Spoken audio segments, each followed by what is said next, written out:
Smite chat. We're trying something new. Today, I'm going to try to do a magic trick for you. What I'm going to do is just try to make my back support and everything feel a little bit better. So, I'm just going to wave the wand and tap myself on the head. Nothing really feels that different, honestly. But it might just be because I'm already in a maxnomic chair, already have that support, already feeling pretty good. Maybe you just need to flick a wand as well and go on over to needforseat.com. Find yourself your own Smite chair to help you feel a little bit better. And get yourself an exclusive award while you're at it. Use code SMITEMAX while you're over there. And get yourself one, because it is very comfortable and very nice. But we are going to be moving here while we relax in our nice Smite Maxnomic chairs to set number 2 here, which is going to be the Renegades taking on the Knights. Aggro, you're also sitting comfortably in a Smite Maxnomic chair as we move into this set. I am. And I gotta say, I'm actually really excited for this one. Me too. It should be a very, very good game because both of these teams have some claim to being on the rise. PK, I think, a little bit more than what the Renegades have done recently, but PK has looked so strong that I think it's going to be pretty difficult for anyone to knock them from where they're riding right now. They look like they're going to try and keep match with what Sanguine's doing. They just got that big win over Radiance. Yeah, this is going to be a very fun one. You can see with Sanguine up there now, technically in third. This is the chance for the Knights to tie up that, well, portion of the standings for them. I'm actually really excited to see what they're able to do, because as you said, they've been on a little bit of a hot streak as of late. And that, honestly, is going to go pretty well for them. It's just 3 wins so far in a row, so maybe not something to get too excited about from what we've seen out of some of the top teams. Yeah, right now we're looking at Radiance on maybe an unfortunate 6-loss streak. Those numbers can get pretty high for some of these teams, but this is a good chance for the Knights to continue just kind of springboarding themselves forward. And that's really where this conversation's come forward. If you're actually looking at Renegades, how do you match up to that? When the Knights are on this hot streak, what do you do coming into this set to maybe prepare for them?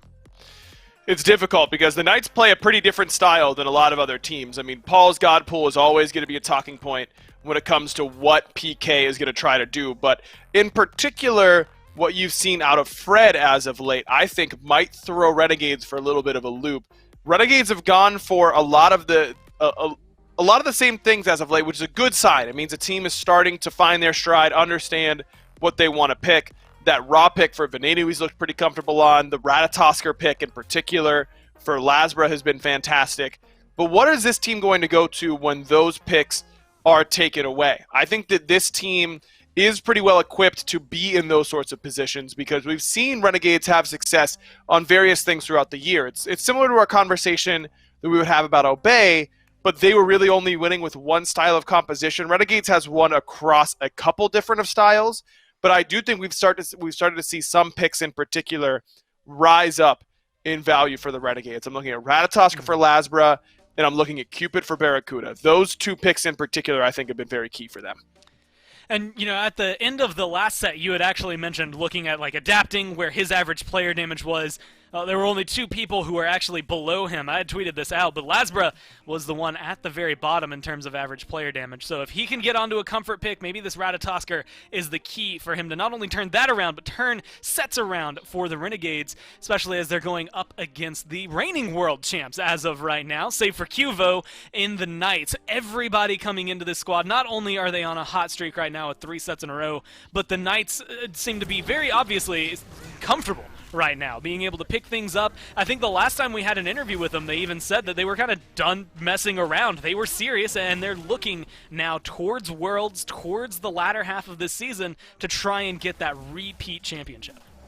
And the big key for me is that Fred has really started to become a key part of this team. I think that when PK struggles, a lot of times I was looking at what Fred was doing in the jungle and feeling like maybe we could have seen a little bit more from him. As he's stepped up, this whole team has stepped up, as it has been the case for them basically all year. When they look their most dominant, it's almost always on the right side of the map. It's Scary and Fred working together to really get this team ahead. And Paul has looked comfortable again. Zap's looking more comfortable again.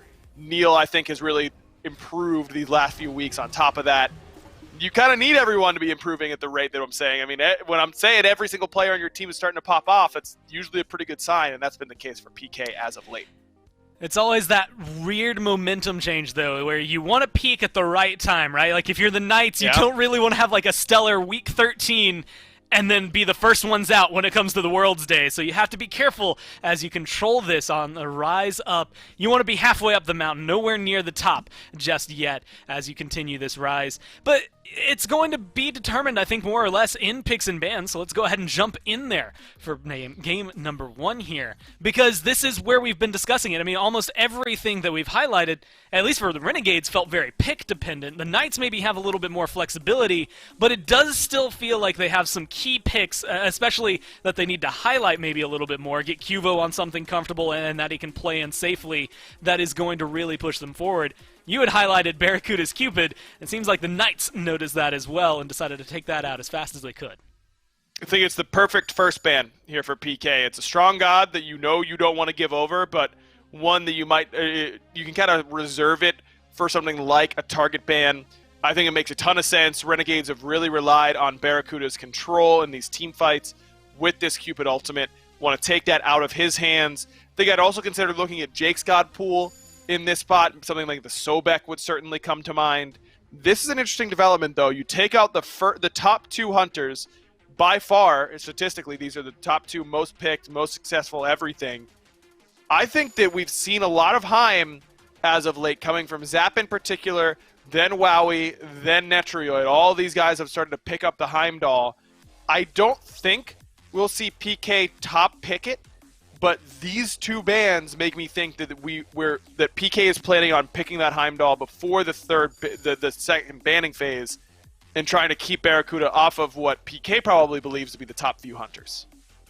Well, it has been treating them well as of late, and it's one of those picks that Zapman has kind of been regularly going to, and I feel like it's kind of more on the rise for them. He's 4-4 so far as the Knights have picked him throughout the year, so we'll keep our eyes on that Heimdall. Wow. And as of right now, I mean, well, one side, it's not too surprising to see Paul-centric gods, the Kuzenbo, making sure that he's valued up there. Still leaves open, I'm thinking 1 Yamoja. That should, at least in my mind, be scooped up pretty quickly. It's easy to forget about her, but there's also the Hercules that's still going to be available. Persephone that's still available, and we haven't gotten to see a lot of Paulsephone, but last week he gave us a showcase, and it deserved to be banned, so this maybe is going to cause some trouble for the Renegades. I think this is really smart from PK. Take the Persephone. Yamoja's open, and if I'm choosing between the 2, I would rather have a Yamoja on my side, but Jake has played Yamoja, I believe, once, and it was not a good performance. I don't think that we'll see Renegades take Yamoja here, and PK has crafted these picks and bans in a fashion where they should be able to get both Persephone and Yamoja, and then maybe Olarun, Freya. I mean, these are still open as well. Nemesis still open. There's a lot of really, really strong stuff on the table. Renegades go to the Cerberus. That's probably for variety, I would guess, in that solo lane, though Jake probably can play it in support. And yeah, you get Cerberus Jingwei with all that open. Freya, Yamoja, they go Cerberus Jing. And frankly, I just don't think that's good enough, Gora. I think you're giving PK... I'd be floored if PK doesn't pick Yamoja here for Neil. Neil does have one of the better Yamojas in the league. They just didn't think they needed to pick a top 1, if I had to guess. That's that weird, almost playing with fire. Your first pick here, and like you said, Persephone is a great first grab for them. But also, then Renegades, if they pick Hercules, you get Yamoja. If they get Yamoja, you get Hercules. They pick neither, so you just get to choose whichever one you wanted to begin with. It almost hurts because I want to pick Hercules here as well, even though then they'd just be competing for the same role. So probably going to get passed off there, which maybe makes that Cerberus a little more flexible. We'd have to see Jake then maybe on that pick. But, yeah, based on your reaction, Persephone, Yamoja, Materasu, I have a lot of numbers, but it seems pretty good, right? No team should be allowed to get this draft. No team. None. Zero. Zero teams should be allowed to get this draft. Ever. It is crazy that this is the draft that PK grabs. Ama somehow slipped through my mind, and clearly Renegades as well. Yeah. I don't know what to tell you, Gore. I think Renegades took a calculated risk in picks and bans. The teams do that sometimes. You know, you think you're coming in with a game plan, and then they don't top pick the Yamoja like you expect. I assume that's what Renegades expected them to top pick. And you can't go, oh, we we messed up, you know, can we get a remake on picks and bans? Like, that's not how this works. You just end up holding that. And now, I'm going to keep it real with you, Gore. I don't care what PK has these last 2 picks. It shouldn't matter what PK picks these next 2 picks. The game is not over. That we have to play them. We don't determine the winner in picks and bans. But if we're picking a winner for picks and bans, it is Pittsburgh Knights, regardless of what they take with their last 2. They could take Loki Anubis, and I'm picking their draft man. I don't care.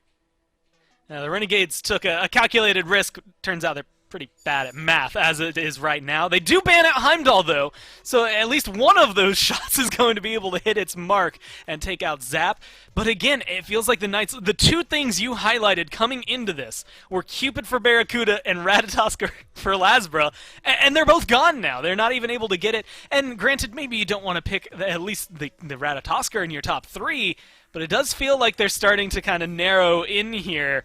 You're already going up against 3 of the best in-roll gods, let alone, I guess some of them taken away here, but with so many options still available, I just want to know where the Renegades are going to go with this one. They also shoot down that Raven to make sure that we're not going to get to see Cuvo maybe climb to the top, at least not on that pick, but like you said, he's kind of been expanding. Wasn't even last week that they were playing the Kamazots, or at least they've been willing to pick it up and showcase that, you know, they do like these other picks. Even Tsukuyomi was something that they've picked up in the last few weeks. Yeah, I'm looking here if you're Renegades. I mean, Olarun is still open, as is Freya. Maybe you're looking to give Barracuda something like the Freya and hope that he can hyper carry this game from this position. It's a tall task, but it's possible. You've got options in the mid lane. Hera still available. The Thoth that Venenu is hovering, I think, is probably fine in this position. Barra already has the Jingwei, excuse me, so I don't know why I was talking about that. So Olarun and Hera were the first 2 that came to mind in mid. This Thoth is okay in this position, but I think he does have a pretty tough matchup against Amma, who can really chase down the Thoth mobility pretty easily with her own dash and the extra movement speed that she has. No CC immunity for the Thoth. Means the dazzling offensive, if you don't have your dash, is usually just a death sentence. Yeah, I don't know, man. Renegades gave up Persephone Umoja Amma. That's you're not winning a whole lot of drafts from that position. You're just not. Well, they still end up with the Thoth. Thoth has been pretty kind to people as of late. Overall, in Phase 2, he's been very hit or miss, but at least last week, and mainly when Sanguine have been playing him, he's been looking stellar. Zapman gets the Hachiman, which is someone that at the beginning of the game really is just going to be okay, right? Like, I mean, he's not going to lose, he's not going to win, he's just going to be Zapman on Hachiman, which is a very comfortable mix. And like you said, this last pick, you could almost ignore it if you wanted to, but Cuvo still gets something that we saw tons of highlights coming into this set with the Hunbats. I just feel like this is really difficult. I want to argue for the Renegades here just to try and counter some of the weight, but they made it really hard too. Yeah, this one was a bit of an oopsie, I think, here from Renegades. This draft got a little bit weird, and you know what? At this point, who cares? Lean into it, jungle, right? I mean, if you're gonna do it, do it. Gore, I am 100% fine with this Arachne pick coming from Lasbra. You've got to get something weird in this draft, because if you're playing Season 7 traditional stand-up Smite, you will not beat PK's draft. You just won't. And let's be real, PK has owned Renegades in Season 7. They have dominated all their matchups below them in the standings. You've given them the better draft. They've dominated you all year. Try something a little bit different, you know? And the Arachne can do that. Maybe you can cheese a start against PK that they aren't ready for with some web starts and find yourself an early lead, because that's what you got to be looking for here if you're Renegades. Well, not a lot of people have been picking up this Arachne. She's got a 25% win rate, and I think all of them have been on Obey. I want to say every game has been Sino, so we'll have to see if Lasbra is able to hold up on that. Like you said, if you're going to give them some of the best picks in the game, you got to get a little weird at the end here. So let's see if Renegades can make this work, or if the Knights really did win in picks and bans here in Game 1. Well, Gore, I'll help you out, bud. They did. But you guys spent so much time talking about it on the desk, there's just no way we can keep that going. So, Myth, we got to find something else to talk about here. If Renegades were to win, what do you see as being the pieces on this Renegades team that can get it done here for them? As, hold on, big grouping happening in the jungle. Jake perhaps recognizing it, trying to escape, but the whole squad here They slow him, but no heavier commit going to come from that. So PK all show up, big 10-man grouping, and then they just end up walking away. I mean, Renegades can't step up there. If Yamoja finds a stun on anyone from a range, that would immediately be that team fight in favor of PK. If it's going to be anyone on the Renegades to step up here, my eyes are on Ben to hard carry late game. I'm talking 5-man final judgments. Maybe final judgment PK's router so they can't connect to the game anymore. Or Lasbra has to just do ranked Arachne stuff and be like 6-0, win the game before 10 minutes, force it F6, something along those lines. Because if PK's allowed to make it to the 20-minute mark, even 7,000 gold down, I think I still favor their team. It's Persephone, Ama, Yamoja. Whatever, man. This is a really good draft for PK. It's a lot, right? And I was a bit surprised they went for Umbats in the jungle because I thought control was the one thing they weren't really lacking between like Dazzling Offensive, the River's Rebuke, and all Yamoja's control with the Riptides. But Cuvo Fredis looks so good on this Umbats. It gives him so much solo kill potential, particularly against this Thoth with no CC immunity in the kit, and could easily lock him down if that dash isn't available. Cuvo gets aggressive, gets there too late for any kind of red buff invade, but I feel like PK could kind of get whatever they wanted to in the jungle at that point. Those top 3 picks were so dominant. They're all best in their role, best in class, but maybe Renegades don't care. Aggression onto Neil Ma, but a great block of that last auto comes through from Zapman, and Neil barely holds on. That's not the only lane where they've lost pressure early so far. Yeah, Scary D having a bit of struggles against Variety over in the Soul. That early pressure coming through from Cerberus, and maybe Neil is able to get the pull back in. That means Jake can find first blood. Renegades clocking in early here up against PK and singing Ama Yamoja Persephone, who, yes, they found this first kill. I think they're going to need to do a lot more than that because this team fight is going to be scary. You know what, man? If everyone else is going to be on side PK here because of their insane draft, I'm taking Renegades. That play from Jake has sold me on it, and he's going to keep it going. Yeah, looking for Zapman. Knockup is there, but they just don't have the follow-up damage to keep this aggression going. In fact, Neil Ma brings Jake in with the Riptide. Hello!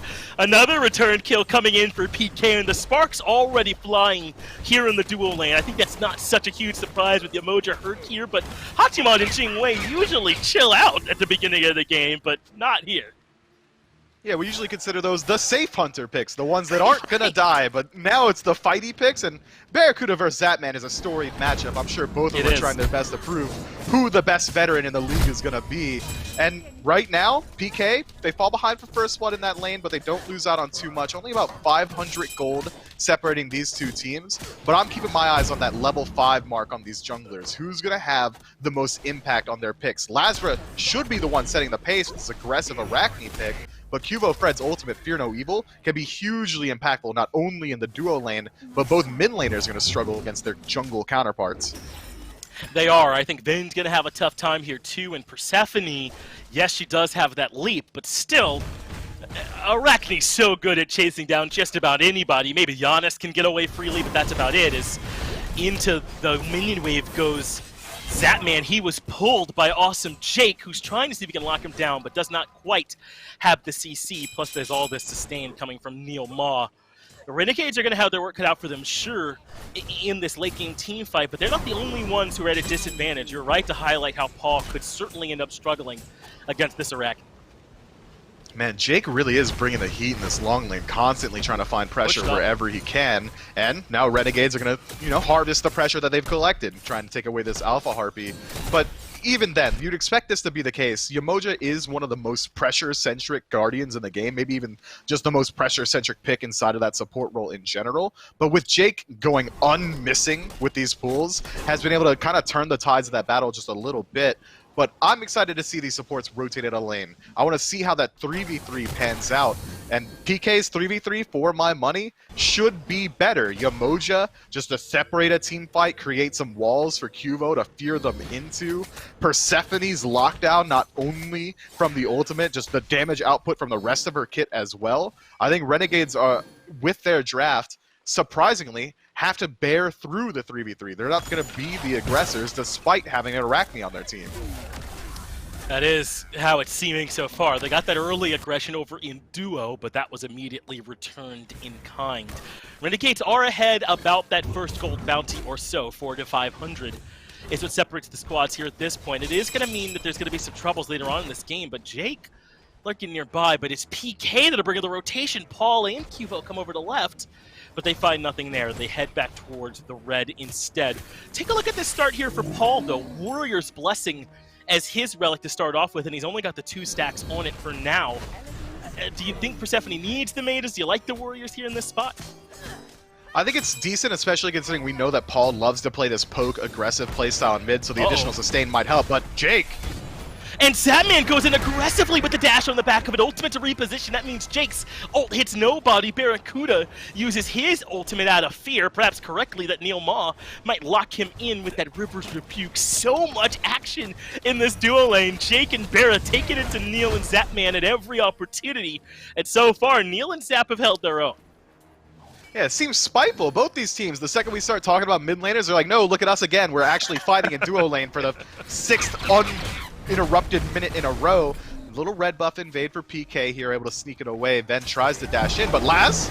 Oh, Lasbra, unfortunately, that man was not alone. Lasbra does make it up into the ultimate in time, so it ends up being actually a pretty favorable trade. Cuvo, Fred, and Neil Ma use their ultimate in an attempt to get away from Lasbra. Lasbra has to use his blink and ult to set that one up.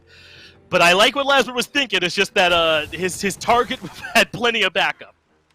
Yeah, flanked by 2 members on both sides. Maybe not Beck's strong suit for Arachne to engage a team fight, especially considering she is so single target. But we saw the damage output there, and it's pretty okay. Lazarus does have a 1-level deficit in the jungle, but picking up that Golden Blade in that first slot instead of going for the Boots Mace build that some of the Arachnes we start to see have been going is going to help him out with his farm. Should be able to clear out the jungle relatively quickly. Seems like it's a farm-centric Arachne build so far.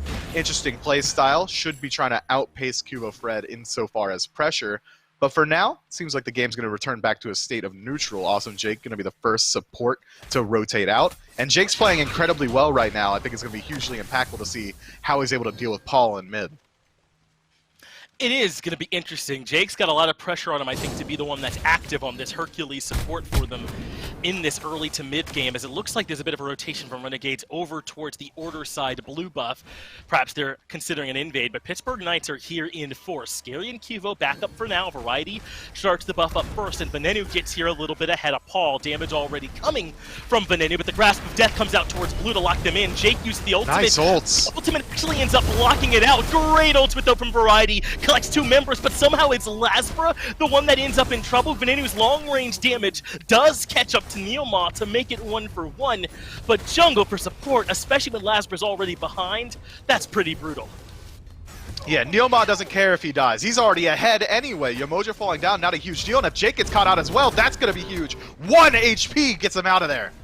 And the dash in from Venenu is the response. Fear No Evil comes out, though, from Cubo Fred to buy a little bit of time. So much action in this game from the start. I know there's only been 4 kills, but there have been tons of attempted murders in this game, and they're not done yet. Zapman is all the way over in right, gets the slow onto Venenu, and that's enough with the banner to find yet another kill. And he might be able to find another one if Lazarus isn't able to confirm it, but he gets the blink in, but Paul's already there, shuts down Jake. Paul has a bunch of damage too. He had the plants there, able to jump off them, advance them, and it's enough to cut down Laz before he can make it to the sky. A double for Paul and the Persephone. Now Vera has to airstrike away. Looks like he was able to deny that red buff, but now Paul is the one in danger of falling. Can't quite hit the bone rush, so that means Variety is able to live. Paul does not have the ult, so I don't know if he'll be able to catch up to Variety. Cubo willing to die for it. Overhand smash gets the kill in mid all on its own. That is a nuts interaction that goes over the course of a full minute. Zapman being on the right side of the map 8 minutes into the game to set up some kills for his team is nuts. And that opportunity has arisen because of that early kill on Neilma and that engagement under the Soul Lane Tower. It means that he knows that Neil's going to be rotating in a duo to create the space and keep the tower alive. So Zap takes opportunity there. And it works for him, even though Barracuda has the opportunity with Neil. Was that a lucky crit that came through? It was a lot of damage. Couldn't quite see why, but Barracuda takes care of Neil easily. And now Jake looking for a chance to try and lock down Zapman. Ends up pulling him into Venenu's damage. Barracuda kills him before the final judgment even gets there. I said that there hadn't been many kills when it was 2-2 in kills. They've tripled the numbers since then. Goodness gracious. 5% crit chance there for Barracuda, and he likes those odds. I think he found 2 crits in that fight. I mean, Neil's gotta be frustrated with how that one comes through, and this constant aggression continues. Lazarus invades the jungle. Yeah, what a fool. You think you got time for analysis? Because Gold Fury's going down. Renegades recognize that PK are asleep at the wheel somehow and able to take care of that objective on the left side of the map. This is a ludicrous pace these two teams are setting right now, and you can even see it reflected in the charts. The gold lead going to Renegades, but the experience slightly to PK. The results are all over the place. Look, Renegades had a game plan coming in. We lost the draft. We can't let them group up as 5. We can't let this come down to team fights. So let's fight everywhere all the time. Run it down. And it's working out for them. That's a pretty sizable gold lead 10 minutes into the game. But they're going to have to do more. Now that the neutral objectives are down, it's going to be hard for Renegades to force these engagements, but PK's invading as well.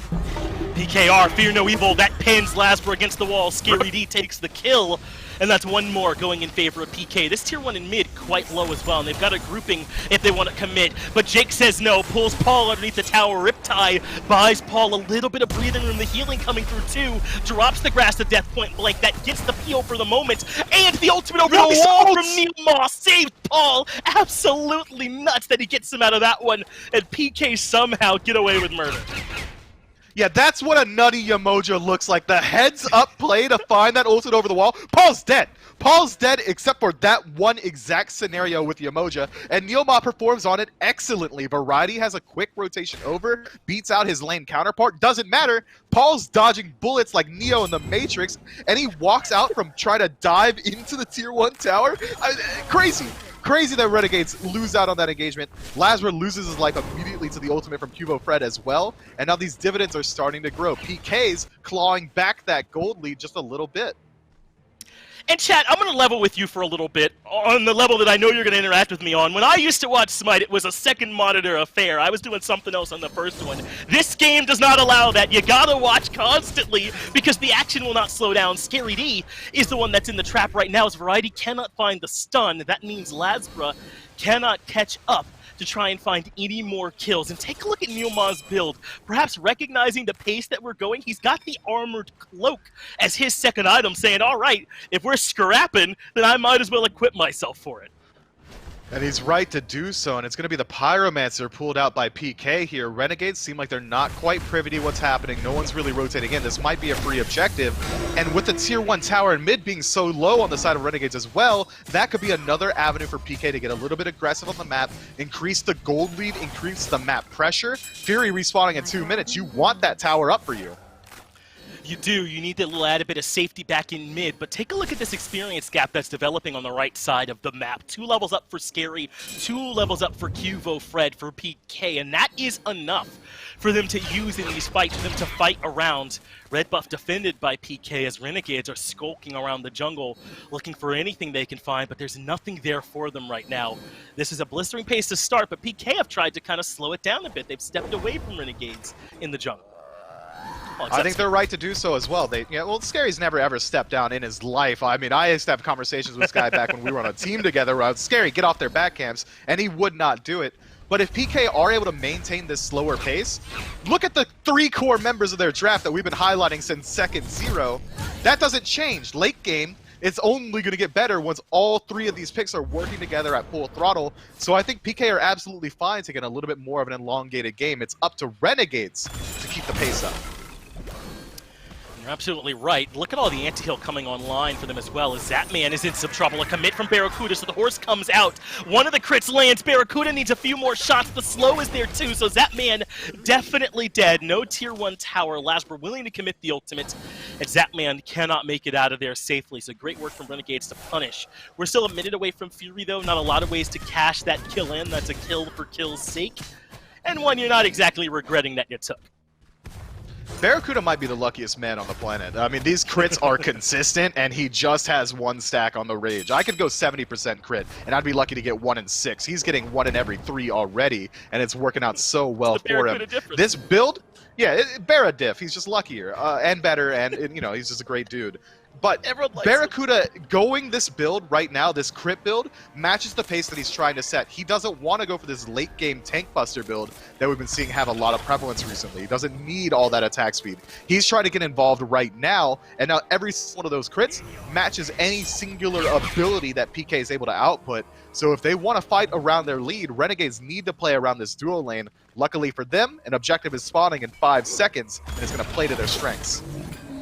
And PK are grouped up in here already, all 5 of them. Meanwhile, Venenu and Variety are AFK. They're back in their base trying to make their way here. Rivers Rebuke to try and cut the fight off. The Fury has been leased. Fear No Evil separates Jake from everybody else. Driving Strike hits 2, but my man is on an island. Only Scary D6 to him, though. Everyone else goes towards Lasbro. Overhand smash is there, and it looks like PK made the right call. They clean up the Arachne, and Jake is forced to retreat. Scary avoids that last bit of damage. The grasp of death comes through, locks onto the wall, and keeps Renegades out. Now PK can restart up this objective. Variety's going to be the first one that moves in as the Fury falls down below half. He goes in with the Stygian Torment, looks for a reset, but they turn and burn, and the dog takes too much damage right away. Dazzling offensive, and Cubo Fred are there to complete the set. Jake ends up bowling as well, and Pittsburgh Knights find the 4-for-0 head right back to the Fury. It's all theirs. Yeah, don't team fight against Amaterasu, Hunbats, Persephone, Yamoja, because that's exactly what's going to happen. But Renegades have to full-on commit there if they want any chance of defending the Gold Fury, because any elongated engagement, again, is going to just fit to PK. They've got the healer. Yamoja is keeping the entire team sustained, and now we're looking at a 16-minute Fire Giant. Barracuda's on the way, and he's got Lasbro with them, but not much else. They're going to have to do something if they want to stop this game from getting out of control. Fire Giant down to a sliver of health. In comes Lasbro to deal with it, but they keep him out. They've ulted DPS on the objective, so Barracuda hits it. Renegades take it. Lasbro dunks in with the ultimate, but he pays for it with his life. Barracuda is going to fall as well. Pittsburgh Knights may have lost the objective, but they clean up both kills. Myth, I mean, that's got to be worth, right? That's worth, but how much is it really worth? PK are still able to push up. They don't have to respect this Fire Giant too much. The tankiest target on your team that has Fire Giant is Variety, and he's level 14. I don't care if a level 14 Cerberus is using sustain or additional power against me. Scary's level 17, and they're going to continue to push anyway. It's a clean steal. Barracuda essentially does the last 10% of Fire Giant completely on his own. He just auto-attacked it down while Lazarus was buying the attention of the rest of PK, and it works out for them. It does slow down what PK is able to do, but it's not really going to slow them down so much that they have to stop their pace. Barracuda put in the damage. We're taking a look back at it now. It does end up costing them both their lives, but they stripped away the objective. Now all they hope is that without the Fire Giant for PK, that they can stall out some of this push, but there's still 2 Tier 2 towers and a Tier 1 over in Duo, so plenty of gold for PK to mine from the map that way and extend this lead out even further, even without the objective. But that's only if PK start to siege. I mean, Myth, maybe I'll get ahead of myself. We're not even 18 minutes into this game yet. Yeah, they've got plenty of farm left on the map. You know what? We'll go for the towers after we pick up this Pyromancer. Maybe it seems like Renegades are willing to get a little bit feisty on the map. A 3-man grouping on the left side against Zap and Neilma. Interesting to see whether or not they're willing to push with 3 members having Fire Giant. It might be the best fight that they could take right now. This gold lead is going to continue to grow before it shrinks unless Renegades is able to make a proactive play. But instead, it seems like they're willing to slow it down a little bit, use this time that they have Fire Giant to farm up freely, and hope that PK don't push the issue. Yes, it looks like we are going to have a little bit of time to try and go through some of these builds then. Instead, it is the Urchin that was picked up there. We were wondering where eventually Neilma would go, but it absolutely was. He's got 5 stats on it already. So a bit selfish, but I think recognizing that there was so much action, he'd have time to build up those stats. There's a ton of anti-heal online to make killing this Hercules that much easier for them. There's sustain from Arachne and from Cerberus too. And you've got the typical attack speed Amma build. They've got the potential with this build path they've gone right now to choose through the best things Renegades have going. They're going to have Jake try to loop around the back, but Paul zones him out. The Tier 2 in left is down to half as Kivo Fred ends up low as well, but they cannot stick on the Tier 2, and they end up backing off. Yeah, I'm not sure I want Jake behind the enemy team anyway. If they decide to turn around, immediately the damage output's there, the lockdown potential is there. There's no way that Jake's escaping out of the Yomojo ultimate. So it's interesting to see that PK decided to split off there. That Scary D was split pushing mid. He had the attention of 2 members over there on his own, so if PK decided to, it would have been a 4 versus 3 situation on the left side of the map. But instead, Fire Giant, I guess, is enough to garner a little bit of respect from the reigning world champions, and they're going to go ahead and be happy with that tier 1 tower that they're able to strip away. With Gold Fury respawning in about 1 minute, that should be the next contention point on the map. Renegades only have 30 seconds left on their Fire Giant, meaning that it should be a completely even fight. I say even, but PK's got a pretty sizable lead, but no more huge objective buff in favor of the red team. Yeah, gotta be difficult for Renegades. And who's gonna be their big tanky presence, right? I mean, Jake, they have the anti-heal online to deal with the mitigate wounds. It's a heavy health-reliant build from him. And Zapman chews that up with the kin size plus Soul Reaver from Paul. I don't know if Jake can be that guy for them. Maybe Variety has to pick up some of that slack. It's going to have to be Variety, and he's got a ton of health in his build as well as tankiness, so again, Zapman's going to have a pretty easy time burning through him. But my issue that I have with Renegade's engagement here is Barracuda's build is really good at shutting down squishies, but when your team fight is behind, when your frontliners aren't able to dive, they're not going to be able to create the space for Barracuda to find his auto attacks on the most impactful target. Crit works really well against Paul, against Cubo, who is Scary D and Neomar running at you. I mean, I think I'd much prefer to have the kin size build. Yeah, Spectral coming through now from Scary to shut exactly that avenue down. Good luck over there, Renegades, trying to make that work, and they are going to commit to Jake Rivers Rebuke and the Fear No Evil, and Jake never stood a chance. Stitching Tournament from Variety is the response. Barracuda does get some big crits, but PK are able to just disengage on the back of it. Barracuda has to leave as well, but maybe Scary D is overcommit here a little bit. No, he locks down Barra and is able to make it out of there perfectly. This Ama pilot from Scary D has been perfect. Yeah, Finch, I gotta level with you, man. The fact that you even, for a second, put Scary D on that dive, we're gonna have to talk about that after the cast later. My man knows exactly what he's doing on that red buff, finds the kill cleanly, and now Fire Giants respawn, Barracuda dead for 30 seconds, 5 members strongs on PK, Neilma a little bit low on Omi, but should be able to sustain up the rest of his team. Good luck, Renegades, defending a Fire Giant, 7,000 gold down. And they can't be getting their second Fire Giant of the game at the 22nd minute mark, right? That's just some kind of upside-down clown world, right? As underneath the back comes Lasper trying to contest. Renegades are up top as well. PK secure the objective as expected, but Neomar sure is low in the back. And Variety is the one that claims his scalp. Zapman narrowly avoids getting pulled back in by Jake. So if all PK lose in that fight is Neomar, excuse me, well then it's absolutely worth for them. Fire Giant on everybody else's waist. Oh, hold on, let me run the numbers. Oh, the support died? Yeah, I don't care. Good for us, PK. You got 4 members with Fire Giant. You can wait 30 seconds for Neilma to respawn. There's no neutral objectives left on the map for Renegades to go for. But instead, look at this grouping. Jake and Lazara meeting up together, seeing if they can catch anyone lazy backing. But Paul and Zapman together look a little bit too much to bite off. Renegades decided to strip away as much of the jungle as they can. So the siege potential that PK has is strong. I don't think I need to sing its praises, but I will. Amaterasu Dazzling Offensive to engage a fight.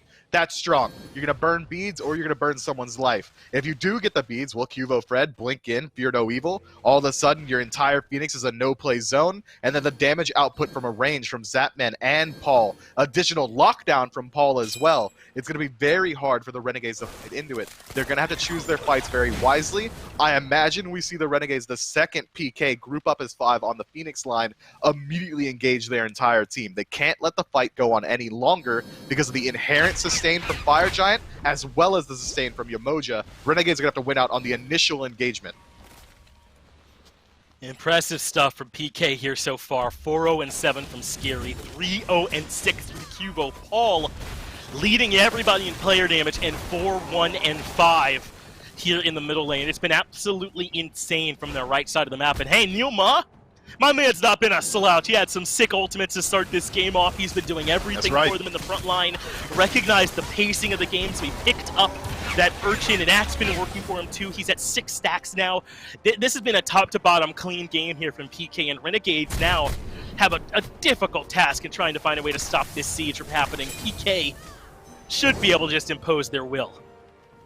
They really should. Doug hovering the height of the Urchin just to highlight how much we're really getting out of mitigation here. 6 stacks as well. That's a ton of defense, additional health, and he's finally starting to stack up that Thebes. Only at 26 stacks right now. It's going to be slow rolling. He might actually complete the game before that finishes up at this pace that they're setting right now.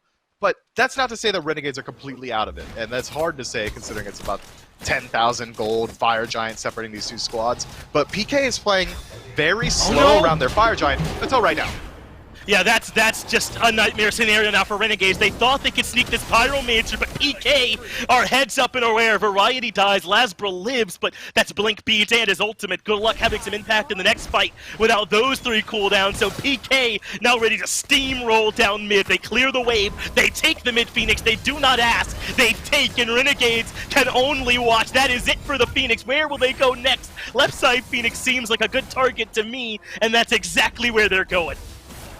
Ven trying his best to output damage, but it's already just mitigatable. It doesn't matter. PK's burning through the bird, and no one's able to step up. Renegades know that they need Variety. He's the only one that can engage safely, and when I say safely, I'm air quoting. It's not safe for Variety to step up into this lead that PK have. 2 Phoenixes stripped away instantly. Only 20 seconds left on this Fire Giant power play. But because those Phoenixes fell so late into the Fire Giant cycle for PK, Renegades are going to be contending with these Fire Minions the entire time.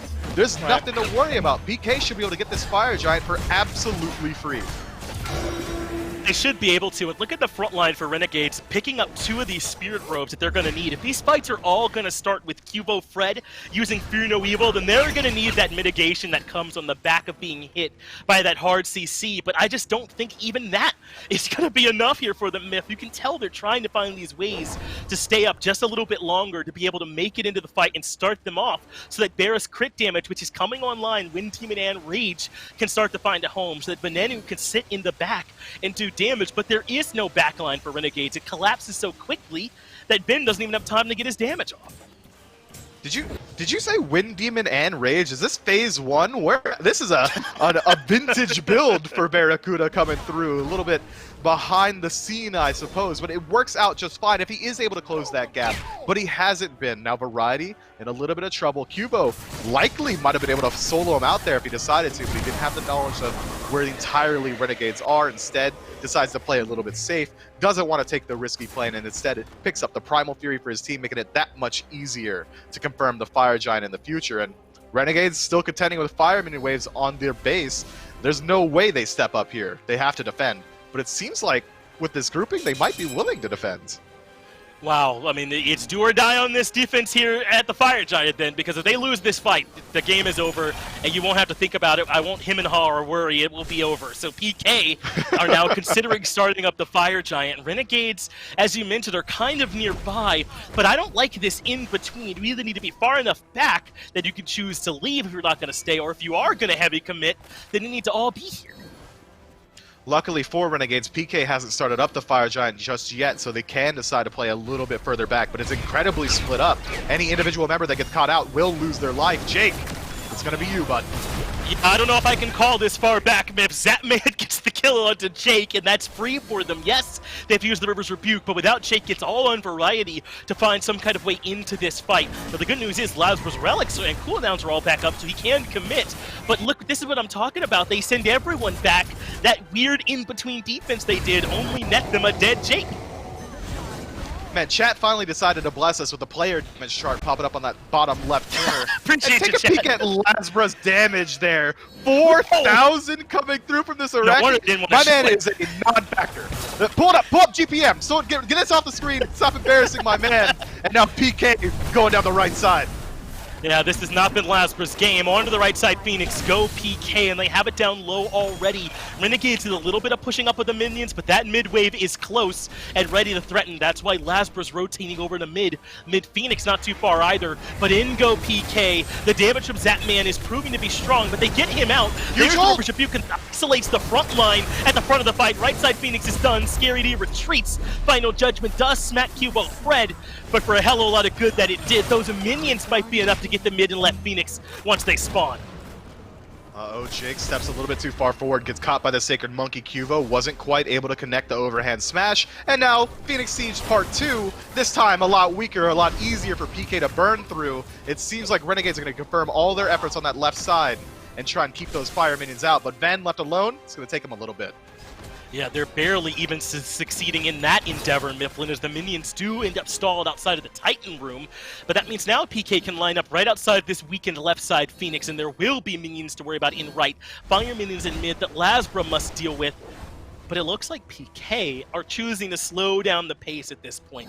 And I want to make sure that we're saying I don't think this is a big mechanical failure of Renegades once they got into the match. Best case scenario, it looks like this if the other team has Ama, Persephone, and Yamoja.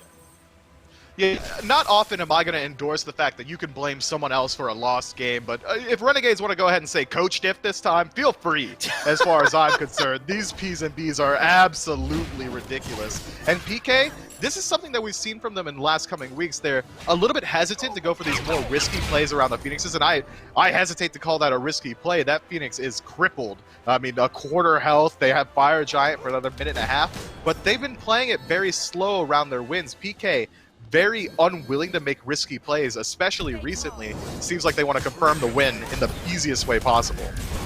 Scary D does get backstepped by Jake, but it's not enough for the kill. Fear No Evil comes out to provide the peel, but Lasbra closes the gap. Dazzling Offensive finally used, paired with the Grasp of Death, and Scary D still clinging on to life after this heavy commit So from Renegades. fast. Variety leaps over the wall, but Cubo Fred hunts him down. Lasbra rotates in. Cubo Fred almost wins that battle, but Venenu provides some much-needed support. So this ends up being a much more scattered battle than Pittsburgh would have liked. In fact, Venenu almost has enough damage to take care of Zapman, and as Paul gets the damage onto Barracuda elsewhere, Venenu trying to battle up against Scary now, but the Thorns means you can't put damage onto me without killing yourself, and Scary D trumps Ven. Man, Van was playing that incredibly smart as well. He tried to find Zap, and once Scary D popped the Thorns, realized he didn't have any vision, and then he kites Scary D into Lazarus' webs. Not enough to get him out of that situation alive, but clean mechanical play. 3 members dead on the side of Renegades, 1 chasing down the support. It's just Lazarus between 3 members of PK and a Titan. And it feels like this is too much for him to deal with. Pittsburgh Knights bearing on the Titan. It's down to half. Lasbra doing what he can, but there's nothing to do. PK clean up game 1, 31 and a half minutes, and Renegades. Normally I ask you here, Miff, what would you like to see them do different? But this time I think we all know. Miff, Yeah, what do you think they should do different ask me. here in the next game? Yeah, what should they do different? Draft phase! Let's clean that one up a little bit. You know, Persephone, Yamoja, Amaterasu, that can't get through. Get one of them for yourselves. Yeah, and I understand that you want this Cerberus. Baskin has showed its strength. Variety has looked good on it. But I think the Cerberus Jingwei in particular looks pretty abysmal in the face of those 3 on the other side, right? They didn't get anything that you consider an equally valuable piece, and it sure looked like it in the gameplay. That's it for game number 1. A quick break. We'll be right back to get ready for game 2.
Welcome back, everyone, as we, well, end that game kind of how we expected it to go. I mean, Aggro, there were not a lot of, let's call them, surprises in the way that one went. Maybe the biggest surprise is Barra just having a phenomenal early game. Feels like for a little bit, he is the one kind of pulling the Renegades as far as he can forward before finally that Jingwei just starts to have trouble. There's not enough space for her, and things started to fall apart.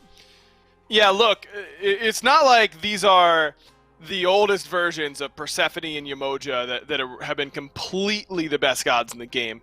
There are teams that you can let gods like Persephone through against. PK is not one of those teams. There are teams that you can let Yamoja through against. PK is not one of those teams. I'm not saying that it's an insta-loss every time you let these gods through, but when you let them through against PK, you are starting the game at a massive disadvantage. And then you add in the fact that Scary gets an Amaterasu pick that he's always been very, very comfortable on. You add in the fact that you've got Cubo Fred on one of his best picks in Hun Bats. You're just going to have a hard time winning. And Renegades had a hard time winning in this game. 28,000 damage from Paul in this game. 28,000. That is obscene when it comes to a 30-minute game, a 32-minute game, whatever it was. At the end of the day, Renegades could have won this game. They would have needed a lot more from a lot of different members, Lasbra most of all, who really, really struggled on this Arachne pick. And as you said, it has not been a one-time thing for Lasbra struggling on some picks. He's got the lowest average damage of all the junglers in the league. I think that if Renegades are going to try and compete against teams like PK, they need more out of their jungle.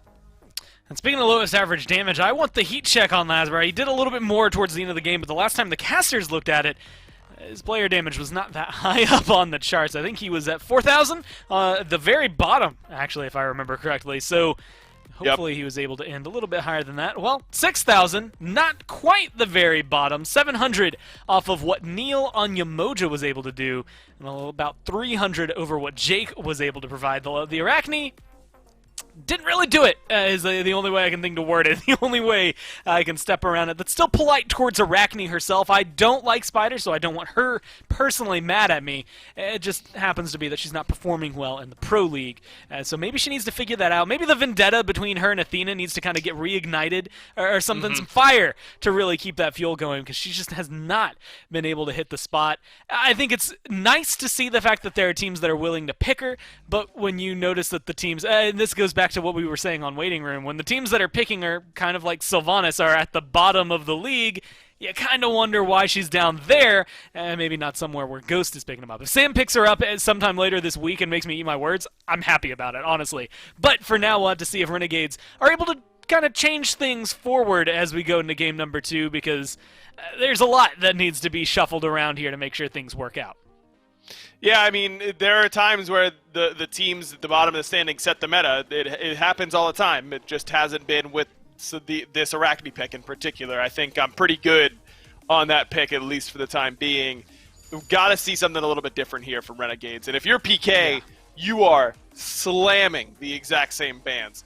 Cupid, Rom, Sobek, first 3, chillin', no doubt. Renegades has to change a lot when it comes to their banning phase. I think I'd be starting with the Persephone for Paul. That just can't go through again, if you ask me.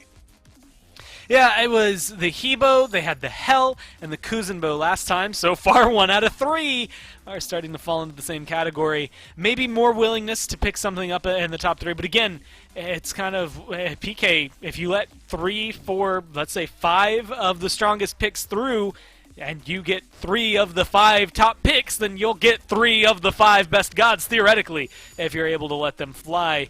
And granted, since some of those overlap, you're going to be able to play with that a little bit more. Maybe Renegades can steal something away from you. But like you said, they're keeping everything the same as of now. It's Renegades. I mean, hell, it's kind of hard to argue against banning her because of what we've seen Paul do there. So it's the Kuzenbo is the only one I can think to shuffle out there. At this point, I'm just hoping they do it. I agree. Because, look, you could make the argument that Paul is as good on Hell as he is on Persephone. And that's fine. I think that with the state of Persephone right now, it isn't a must ban against everybody. It's a must ban against certain players. Paul is at the very top of that list of Persephone players that you need to take that god away from. So if you think that he's going to carry the game on Hell, we got to ban that. But he's just proved that he's going to carry the game on Persephone. I guess it's a situation of the devil you know is better than the devil you don't if you're Renegades. Just feel like you got to make him prove he's going to do it to you on one of the other picks, right? That is always my mentality as a player is I got to, I know you'll do it on Persephone now. You've got to show me that you can do it on Hell and be as impactful on that pick. The Renegades would rather have the run back against the Persephone, I suppose. Well, the Knights decided to take Bera's god pool out back and, into the pasture and see what they could do. Persephone once again locked in for him, but it's the Sobek that they didn't ban this time around that is going to be their first pick. Jingwei was banned out as well by the Knights, so Bera, again, going to have to maybe shuffle things up. I'm going to try to buy a little more time to see if this Arachne gets locked in or not, and I was going to try to dance around it just because of the fact that it would have surprised me had it been locked in. Not only locked it in a second time, but locked it in the top 3, where they go, no, it wasn't the Arachne, lock it in, get it back in here. It's the Ratatoskr this time. Yeah, I was about to go off, so I'm very glad that it was not the Arachne pick. The Ratatoskr pick for Lasbra makes a ton more sense. Clearly, you've got to worry about getting his god top 3. If he's going to default to the Arachne near the bottom of the draft, it means you should be prioritizing him earlier on. He's looked much better on this Ratatoskr than he did on that Arachne, so I'm totally fine with this. It leaves open Umoja again, but again, I don't think there's a world where Renegades was going to be taking Umoja anyways. And this leaves open the option now. Renegades could go Sobek and Kuzenbo. Both those Guardians can solo lane. I wouldn't mind seeing them both. Get Jake onto something comfortable. Get the Ratatoskr, Lasbra on something comfortable. Kuzenbo in there as well. You'd mix it up to have the variety in there. It's going to be the Morrigan. Not a lot of people are picking her up. I think Venenu has been one of the few mid laners that has gone back to her a few times, and not a lot of teams have really prioritized her. Every now and then we see her taken down at the very bottom. Paul notably has been one that has been a phenomenal Morrigan in the past. And so this makes things a little more interesting, mainly because I look at the comp as of right now, and I'm thinking double dunk. You're going in with 2 Ratatoskrs. And that's very, very strong. But at the same time, PK has the Heimdall on the other side. And Zap is going to know exactly where Morrigan is all of the time. He has that perfect information, and it works against stealth. It's annoying enough when you're playing it in ranked where the entire enemy team isn't in comms and trying to win with everything they have. Now you've got it in a competitive situation where Zap is going to be locked in on knowing exactly where this Morrigan is. I'm surprised if Venenu goes to it. Not because he's not comfortable on this character. Ven has a storied history on this god, and it's been a very consistent pick for him. He's very, very good at the Morrigan. Wow. But against this draft from PK, I'm surprised he locks it in. I don't know if I've ever seen this many hunters banned out in a single game, let alone by a single hunters. Team. I mean, all 5 of them being targeted right there. It's so weird that you get Heimdall, you ban Cupid, Rom, Jingwei, Hachiman, as well as the Chernabog, and then you can still get something like you take out 6 of these hunters and you still get, honestly, what feels like a better pick. The Chernabog is maybe where they lose me there, just because I feel like Snoopy's really the only one who's been playing him as of late. Do you feel like that, at least for that one, Hu Yi versus Chernabog, which one would you prefer? I'd rather have Bera have Ho Yi because it's a much worse Morrigan transformation in comparison to the Chernabog. The Chernabog gives your Morrigan a global ult, and that's the big thing that you've got to worry about. So that ban makes a bunch of sense to me. Just kind of look at what Venenu is going to be doing. As Tsukiyomi, another interesting pick up against the Morrigan, because it's a good transformation target for the Morrigan. A lot of times Mori wants to do a little bit of damage and then transform into something in the early game that's going to give her that extra burst and mobility in order to get that kill. Tsukiyomi's a good option for that. Now, I haven't played Tsukiyomi against the Morrigan, so I'm not sure what happens. I'm assuming that once that beam hits you, even if you go into stealth, you still get tracked. That would be my assumption. And so that should be a pretty good matchup for Tsukiyomi because of that.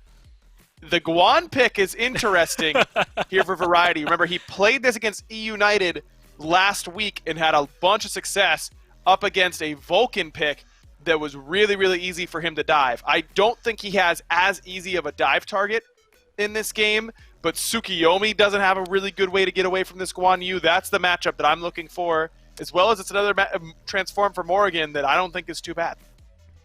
Well, the good news is that we don't feel so strongly about the Knights draft this time around like we did in game number 1. So that's already, I think, opening up the doors for the Renegades. You still have to deal with Yamoja and Persephone.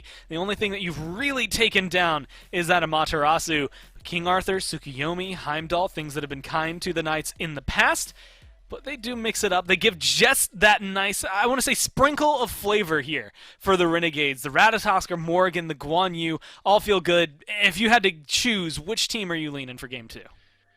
I like PK's draft considerably more just based on how strong Paul is on Persephone, how strong Neil is on that Yamoja. But Renegades have this team comp that can be very difficult to play against. Lots of stealth, lots of mobility. I think they're going to be hard to beat. Well, I'm hoping the Renegades can give us at least a spectacle with some of these picks. It feels a little bit more like them, and let's see if they can give us a long one here in game number 2. You know, that first one was a beatdown, Gore, but it did go over 30. It was decent. It's just that it was never in much doubt. We're on to game 2 now, though. PK up against the Renegades, and even though PK have a lot of the same tools, they've got the Persephone, they've got the Yamoja, they did have to make some adjustments elsewhere. How do you see this Tsukuyomi performing here, Myth, and do you think Vin is going to be turning into it a lot with his ult? I think that Tsukuyomi has a lot of tools here that are going to make it easy to gank the side lanes in particular. If Ariadne's ultimate is ever down, he's going to have about no mobility. That dash on Guan Yu, incredibly short range, so Cuvo should be able to camp out that solo lane relatively easily. As far as transformation targets for Ven in the early game, I think I'm maybe skewing myself a little bit more so towards the Ratatasker or even the Sobek for additional survivability. I think that's going to be hugely impactful for him. I think that's a good point. I mean, I think there is a pretty good chance we'll see this Rat coming out. I mean, Acro mentioned how Morrigan's often like to transform into someone with burst and mobility, and that's probably Rat even more than it is Tsukuyomi, despite the strength of that ult. So we'll see which one that he ends up playing, as it looks like Lasbra's going for a red buff invade, got there quickly, and is stripping it away. That is going to limit the farm for Cuvo and for Paul. I mean, you know what it's like to be a jungler that misses out on that red buff farm. It ain't fun. It really isn't. It's a big tilter. It's going to slow down that level 3 insanely. Now, Cuvo doesn't really have the opportunity to go for that early game duo lane gank if he had wanted to in the earlier on. If they had decided that was the strategy, now he's going to have to slow that one down a little bit as well. Lasbra, not so much. He can look for just about anything on that side of the map, and it looks like he's going to be trying to strip away these back camps. Unfortunately for him, those have already been taken away, so he's just going to have to go ahead and back up to base there. I'm worried about the duo lane for Renegades. I'm worried about how well they're going to be able to contend up against Heimdall and Yamoja. These two picks have very strong counter matchups the second they tick into level 5. Yeah, I think that this could be the area that you're really going to have to make sure that you're keeping your eye on over here on the long lane. Vera. Also, we're talking about how he's had to drop down to this Ho Yi in a world where the Rom and Cupid are getting top banned, and where you see the Heimdall getting picked early and maybe even some other bans coming through. I wonder if we might start to see more of this Ho Yi as Zapman gets pulled into Vera. The tail whip and damage are there. Dive bomb too, but good use of the Bifrost. And Zapman escapes. How strong do you think Ho Yi is right now? Do you think we might end up seeing more of this guy, or is he a little too vulnerable? I think as far as 1v1 potential goes, once the wards rotate out, Ho Yi's really strong. He's got range stun, he's got a slow, he's got a lot of tools to make sure that the 1v1 goes his way. He's got a decent self-peel tool instead of his ultimate as well. I think that Ho Yi is a strong pick. He's just a little bit outshined. It wouldn't be surprising to me if we see him get a little bit more priority going forward, but he doesn't fit the Hunter build that's really popular right now. That attack speed build doesn't mesh nearly as well with Ho Yi as it does some of these other picks. You're right, he doesn't have like the attack speed stim to help him out in the kit. It's more like he puts the mark on someone else and he's stronger up against that opponent. So that is one of the things that doesn't synergize with the Silver Branch build, that obviously so reliant with all that extra attack speed to give you that big surge of power. And Ho Yi doesn't have the CC Immune ultimate, you know, as you mentioned, it makes him vulnerable as Lasbra rotating over. Sees Cubo Fred and Scary going for the blue buff invade. Cubo strips it away, and Lasbra unwilling to commit to try and punish them on the back of it. Once he drops those Caltrops, that should be it for Lasbra's aggression. Still no level 5s for these junglers. The mids are there already. Once we see both of them hit 5, the way they're going to approach these fights is going to change a lot. As Lasbra still lurking as if he wants to try and strip away this blue, but Cuba won't give him the option. Rotation coming in from Neil, and Lasbra narrowly avoids more trouble. Yeah, interesting decision from Lazar there. It seemed like he was just trying to buy time for Righty to TP back in, but Zatman, left alone in lane, has a Bifrost. What am I worried about? Just going to go ahead and ride that one out of there. One of the additional benefits of playing Heimdall. Not only do you hit hard, but you're very survivable. You are, it's difficult to kill you between the ability of the two to provide the slow, the CC immune dash on the ultimate if he needs it, as well as that Bifrost safety, and Zatman does a great job surviving, though it cost him his beads. Barracuda did a good job threatening for the CC and forcing him out of him so that he could feel forced to use it to be able to get out of there with the Bifrost. So it's still been, I would say, a game with aggression in it, not quite as fast-paced as Game 1, but I don't think it's for lack of trying. There have been several attempts to try and find some kills, but just good defense from PKs. It looks like they want to get their legs underneath them with this draft before they start looking to get aggressive. Meanwhile, Lasbra and Jake are roaming around, frothing at the mouth for fights. Yeah, now both junglers have ticked over to level 5, and they're going to meet up in the jungle here. Purple buff invaded. Lazra, very low, still has his ult. He does still have his ult. The whole fight goes by without him ever using it. Zatman catches up to Bear with his ult. That gets the beads, but now Barracuda is boom and about as dead as they come. But Venenu shows up and uses the ultimate. That means Paul has to clean up Barra. But what can Ven do? He turns into the rat, as you predicted, and uses it to escape. PK respond to the aggression and get a 2-0 for first blood. Hey, Ven's showing Lazar how it's done, man. You're in a sticky situation, hop up into the tree Eagersill and just ride those branches out of there. That's how you escape a situation on the Ratatasker. Lazar unfortunately gets caught out just a little bit. Ven makes use of that ability anyway. Clean play, nice counter rotation from PK that all starts off with Renegades looking for that purple. It's been a rough set for Ven so far, and ironically, Renegades had so much pressure in duo that his early game gank that he's known for wasn't really an option. PK was stuck underneath their tower, and not really a way for you to come over there and gank around the 2-minute mark in that situation. So now behind it is Tsukuyomi, 0-1, as opposed to the 1-0-1 for Cubo Fred. And Cubo really hasn't been put to the ringer much on this Tsukuyomi. A lot of the times the test comes from making sure the last charge of your ultimate lands on the right person and being able to get around without much mobility in the base kit. But Cubo Fred hasn't had to worry about it so far. He really hasn't. Now, Lazarus does maintain his ultimate, so he's still got a good gank potential, but look at this damage already. The stuns coming out from Yamoja, able to shut down a ton of aggression from Renegades. What? That was a great stun from Barra, followed up by a better stun from Neil to stop Jake from being able to find the charge. Prey and Zatman without beads would have been in trouble. Now Cubo Fred perfectly positioned for a duo lane gank. Comes in towards Barracuda, was pushed back in, uses the ultimate. He should be dead upon landing, but Lasbra lands in to get the return kill, and no, Barracuda lived! So he's able to dive bomb to reposition, find the stun that sets up for Neil Ma to die as well. I know they lost Barra, but he guaranteed the 3-for-1. Clean counter gank from Lasbra as well. Spots out Cubo in the jungle, says, "Go in! I dare you! I'm going to ride my ultimate in there and immediately separate this team fight." It was a good ultimate from Neilma. Unfortunately, the damage output wasn't quite fast enough. Cubo doesn't land on the target that he wants to on the tail end of his ultimate, has to chase down Barracuda, unfortunately for him. And the Renegades are able to claw back a little bit of that lead. Now 200 gold in their favor.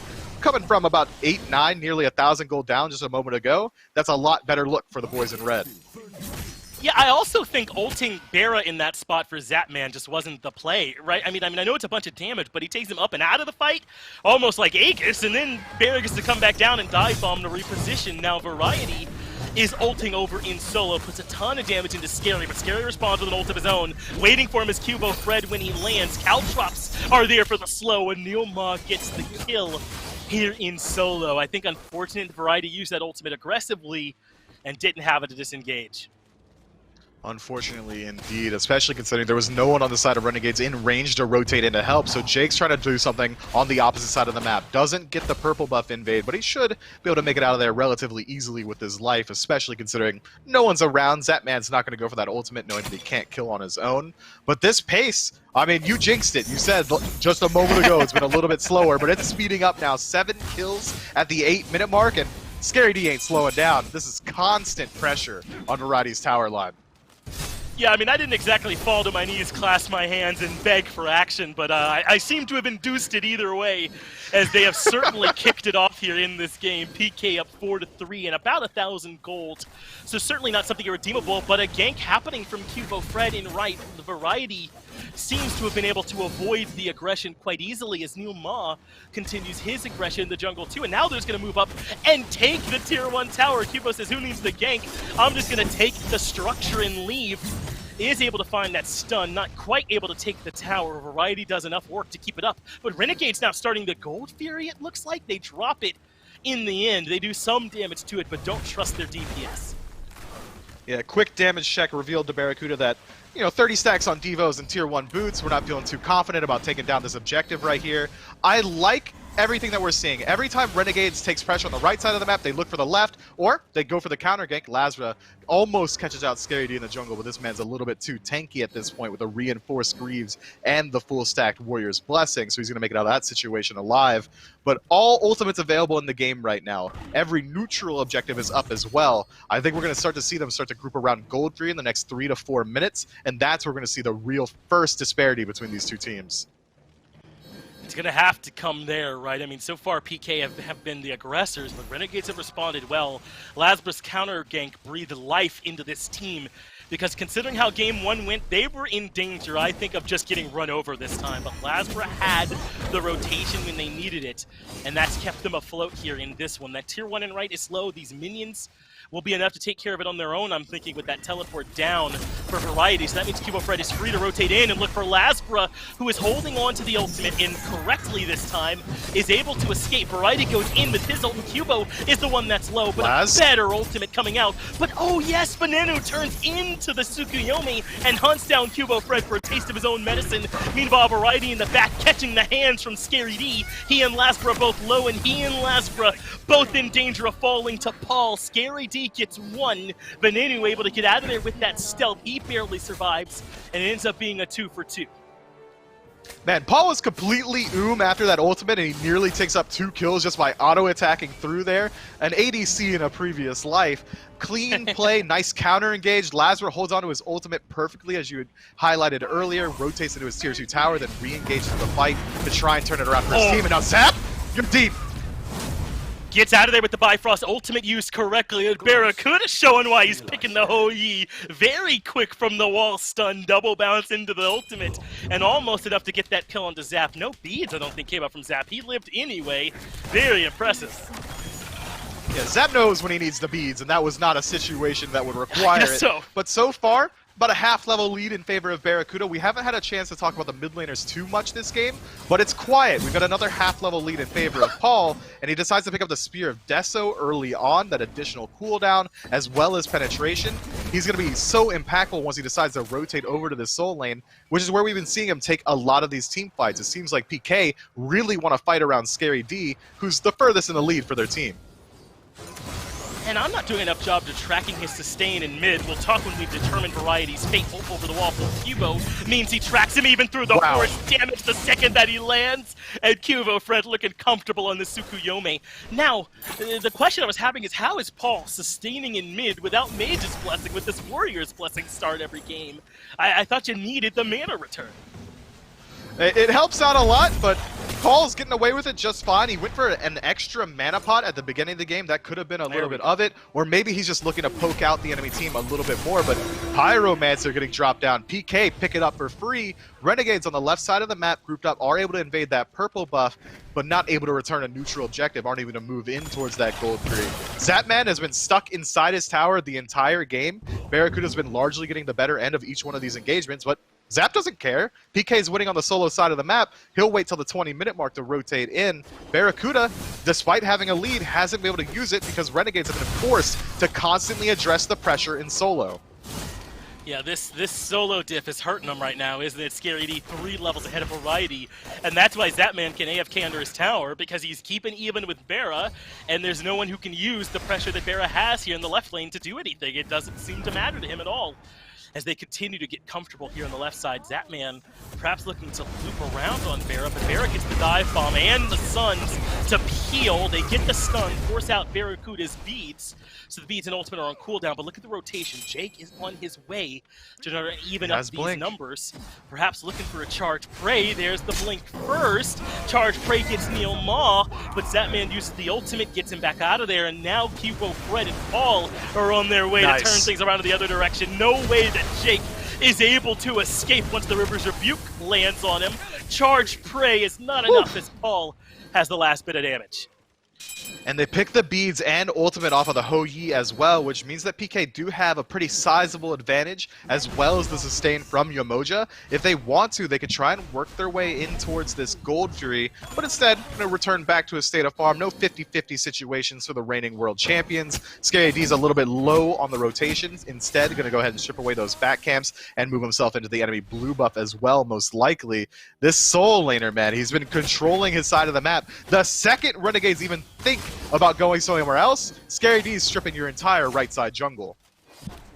And what a weekend it's been for King Arthur, I feel like, right? Maybe this guy is back in the solo lane in a world where there's sort of a power vacuum without Cthulhu over there. It might be Ama and King Arthur and Wukong as kind of a push for that second place spot. Maybe we'll need a little bit more evidence to know for sure, but Scary D's certainly making it look good. But take a look at this build from Cubo. He's gone Crusher Boots into the Soul Eater, and it's still a bit open, I think, in the SPL for how Tsukiyomi's build. How do you like this third item for him?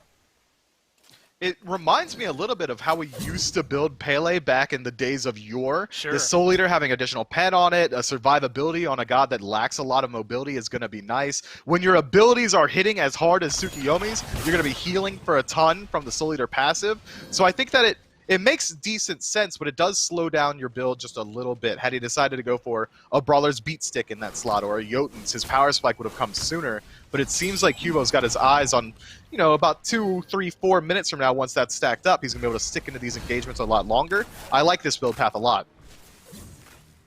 Should work out for Cubo Fred. They are about 2,500 gold up, and that could get worse when they start the Fury. The Renegades should be able to tell that this is happening. Jake in a battle against Zapman in left. The Fury dropped as they want the battle in the long lane instead. Stuns land on Abera. Yes, he drops the Suns, but great work done by Neil to dance out of them. Barracuda able to dive bomb out somehow. And meanwhile, in the back, Jake still in a skirmish. But you're right, in comes Lasbra and in comes Vin. They drop everything onto Scary, and he just lives through it. Gets the stun with the ultimate, and Lasbra goes down. Paul gets the double, completes the rampage. Meanwhile, Zapman forces Jake to leave. Complete dominance on the left side of the map for PK. Renegades dropped so many tools on a Scary, and now Van left alone in the map. You're right, he's dead. That's enough for him. Tier 1 tower should go down here. Gold Fury is available as well. Scary D has 2 ultimates dropped into him, entire kits dropped onto the King Arthur, and he doesn't miss a step. He continues moving forward, even tanking up the Tier 1 tower. There's not enough damage on the map to stop this man. No, there really just isn't, is there? PK in such a dominant position. And I think this is a huge win for them because Renegades are much improved as a team right now. And that top 4 has opened up with Radiance slipping. Sangwon did stabilize themselves, but even they've looked a bit shaky these last couple of weeks. I think PK might be making an argument for improving into that 3rd spot in power rankings right now. In terms of how they've been playing these last few weeks, they have looked clean, getting hot just in time for the last end of the season. Yeah, they're looking incredibly strong, and I like to call them the reigning world champions because they are. We got to put respect on them, and if we want to compare it to their last phase when they did win worlds in the last season, they were a middle-of-the-pack team or even a little bit lower down, and then they're just absolute lanimals. And now they're cleaning up the online phase, and we know they get better on LAN. I'd be flabbergasted to see these guys do anything besides great things on the world stage. And a big part of it for me is Cubo, as Neil Maw and Paul do have some action in mid. It looks like it was all solo, though, as that's where Cubo Fred is showing up for them. He is going to use this ultimate so that he can chase variety, hits all of those charges, sticks with him, gets the stun. Level 16 against level 13. This is a solo laner that Cubo Fred is walking down, diving underneath the tower.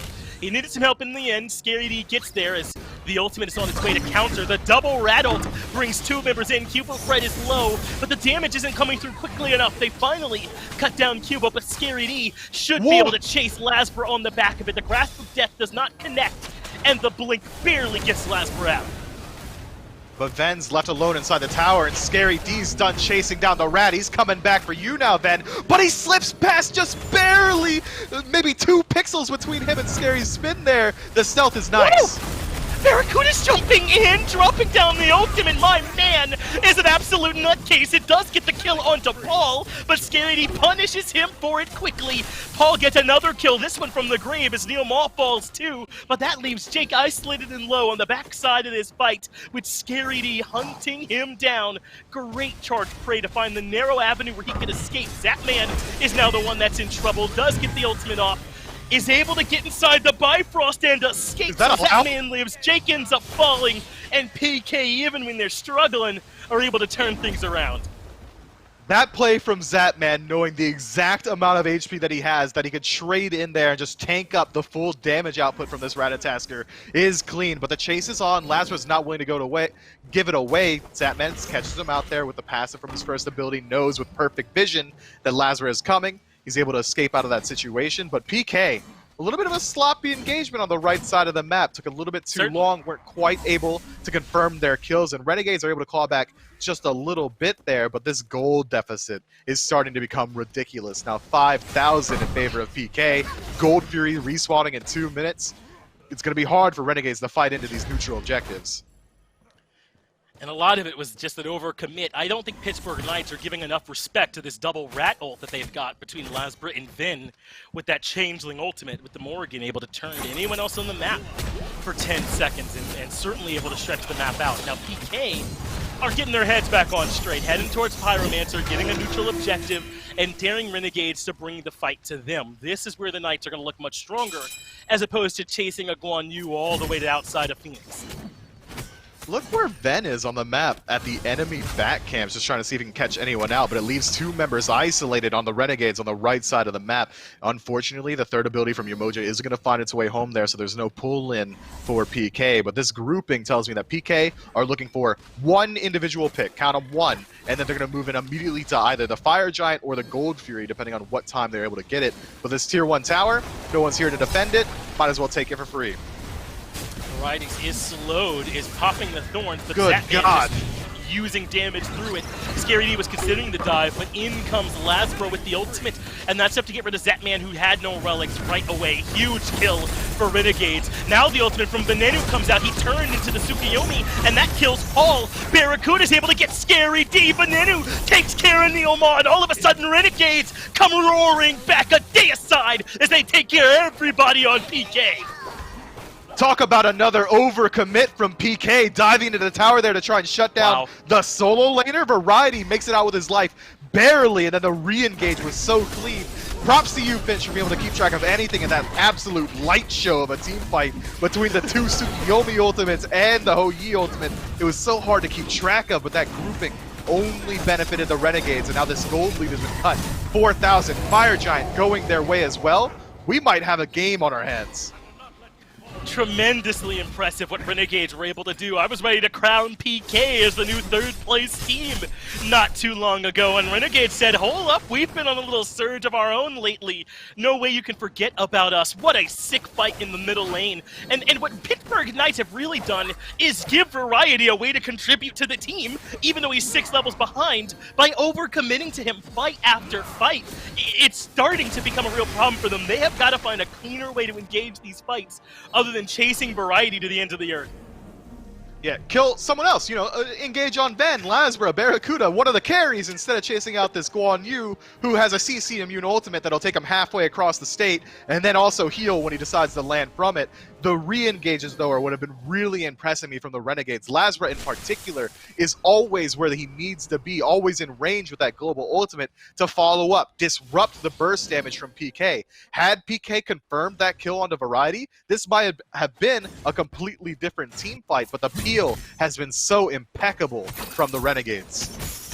And also, you cannot start that fight when Zapman doesn't have relics. Lasbury, it's free food for him to come back there and take Zapman at the back of the fight. That's why I hadn't even gotten excited yet. A Heimdall with no beads or Aegis is easy for a rat to take care of. Now, this Primal Fury belongs to Renegades. They have the gold lead for the first time in this game, and they still don't have the kill lead. And suddenly, PK, it must feel like they're on a roller coaster. They're on defense now, Myth, and Renegades are going to come barreling down the lane. They've got Lasbra taking the mid Phoenix all on his own. Kubo comes in to defend, while the rest of Renegades can focus on left. But it isn't hard execution siege, but with this dive coming through, Kubo, no mobility, getting chased down by Variety and Lazara. Both ultimates committed, nothing gains. Yeah, Lasper came in too soon. The beads were still there as New Ma gets deleted inside his own River's Rebuke. Now, Zapman trying to keep a couple members off in the middle lane, but that's leaving them in an embarrassing 3v3 fight over in left they cannot deal with. Renegades have got to figure out, or rather PK, where they're going to defend. This split defense is not working. Yeah, they can't take these engagements split up, and if they do, they need to be grouped up immediately. If you want to take the 3-2 split, you have to have that 2 there from the rip so that Zapman could have helped out Kubo on that engagement. Now, Renegades decide to strip out all the tier 2 towers that they can. Neilma's going to be back up in the next 15 seconds, so it's not going to be a power play for the Renegades onto either one of these Phoenixes. But if Paul goes down, it will be. That was the charge prey from Jake that puts Paul in a grave. Lasbra's the one that completes the kill for it. Now Tsukuyomi from Kubo is trying to chase down Lasbra, but the heal comes through, and that's enough to deter him from completing the kill. Renegades can't do much more. As you mentioned, backup is on the way, but they got all the tier 2 towers, at least the ones in mid and left, and they can head over towards right if they'd like. Pittsburgh Knights are still defending. They're not making this free for Renegades, but still, all the fights are favoring the Chaos team. They really are. Now 5,000 gold separating these two teams. I said the exact same thing just 2 minutes ago, but in the opposite direction. And now another tier 2 tower is going to fall down. PK cannot defend this. 3 Phoenixes exposed on the next push, but Fire Giant buff wears off in 30 seconds. Renegades have shown that they're able to fight into this exact same deficit, so PK are likely going to group up as 5 and try and make sure that this Fire Giant doesn't go down the exact same way as last time.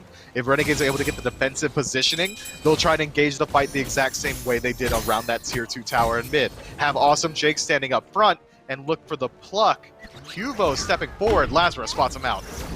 Hey bud, were you trying to steal that red buff? Well, you gotta pay the price. Kubo Fred goes down as Lasbra gets the kill credit for it, and now that defense you were just talking about how possible it was for Renegades on the other side looks a lot harder. Maybe though Renegades are not going to be pushing right away. Fire's falling off. They'll want to be here to pick it up in a little under a minute, so they'll go for it there. But remember, PK took 2 really bad fights in a row as the stun from Venu is just off the mark. The rat stun not there either, but it doesn't matter. Paul ends up falling for the grasp of death. Can do anything. That's 2 members in a row that got picked. Yeah, PK falling apart here at the 26-minute mark. Just a little bit spread out in the jungle, giving away these free kills. Renegades don't even really need to wait for Fire Giant. Scary D gonna take a little bit of the damage. Let's hold the breath. Ben's he's good, but he's not gonna one-shot at King Arthur just yet. But any amount of CC will put him so far out of position that he'll lose his life.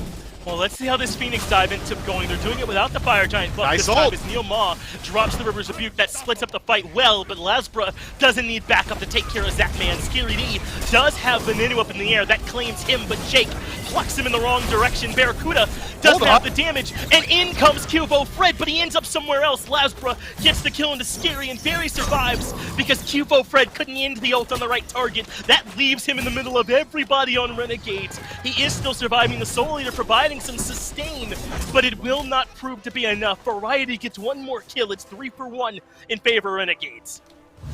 Renegades also making away with the Phoenix. Now the Fire Giant's going to be that much easier to confirm. Only 20 seconds left on Ben's respawn with 50 seconds left on Kuvo's. PK are going to have a very hard time putting up a defense here. They might have to give this one away for free as Barracuda pulls away the Pyromancer for his team. Fire Giant's going to be hugely impactful.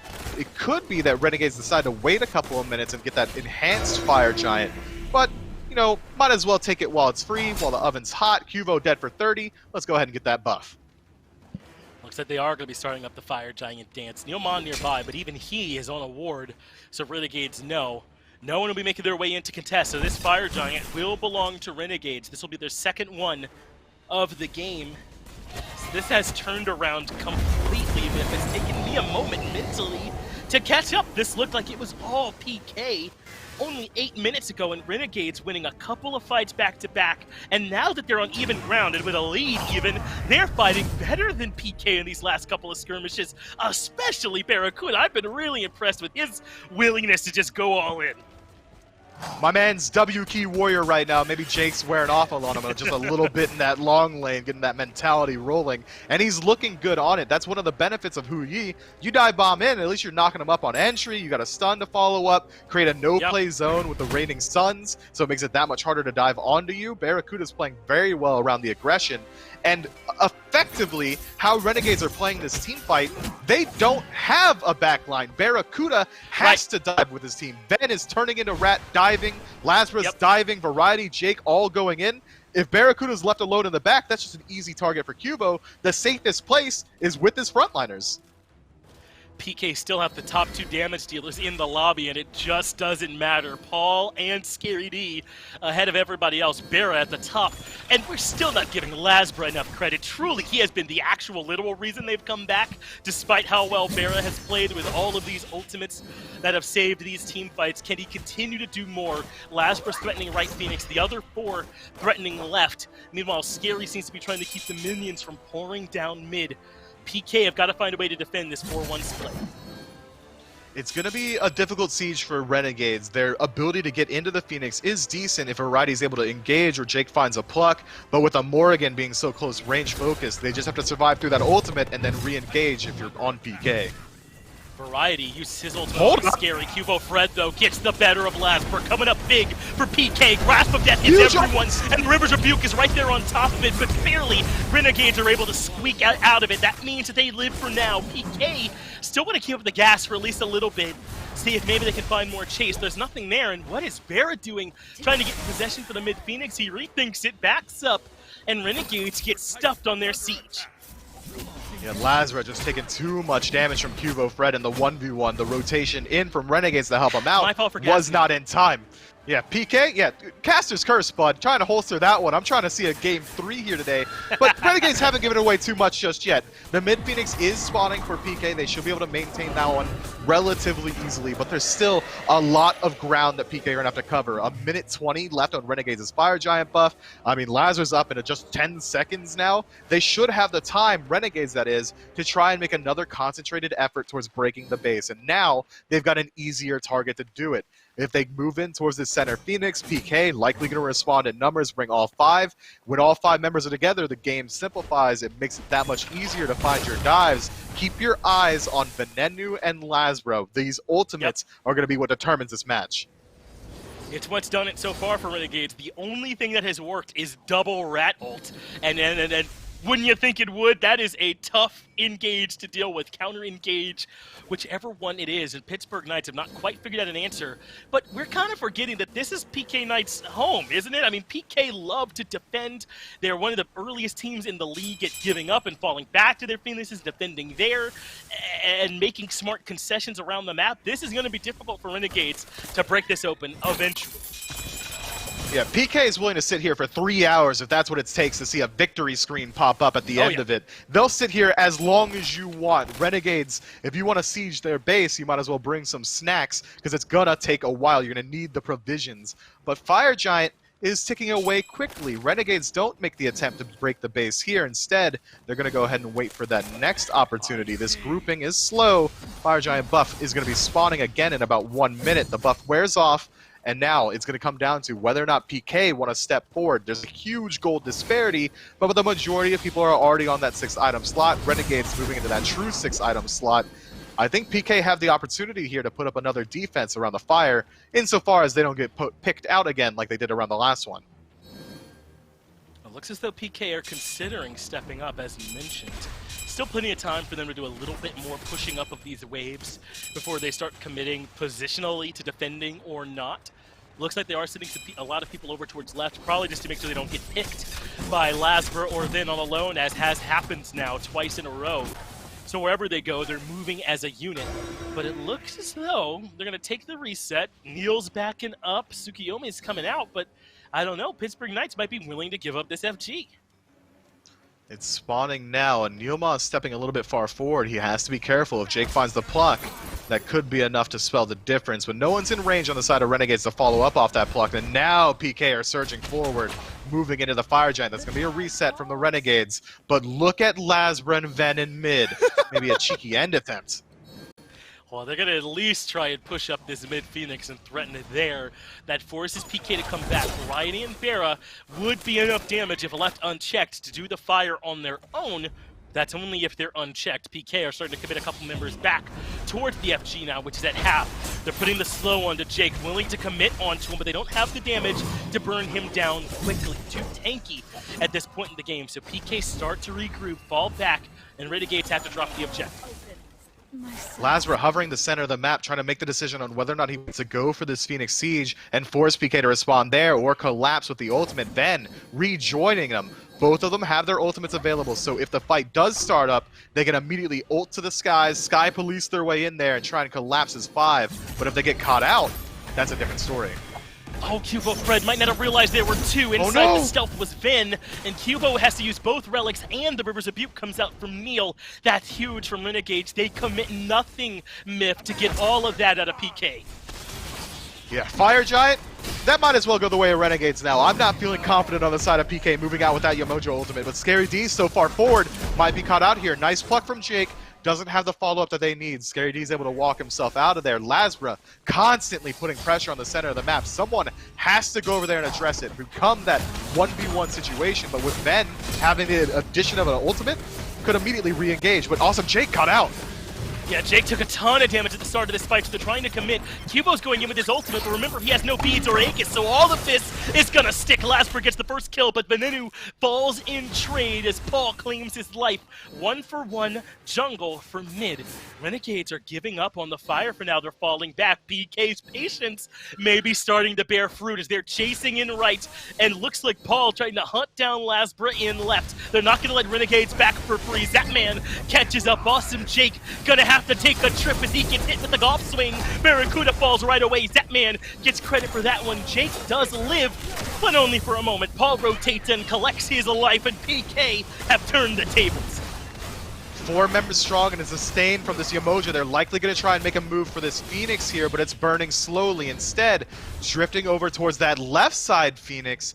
Are PK going to go for the end attempt? They shouldn't have the time. Ben up in 20 seconds. I think I may have preferred to see them group up on the Fire Giant here. But if they find a pick, if Lasbra oversteps his bounds just even by a moment and they turn around on him, that could open up the base.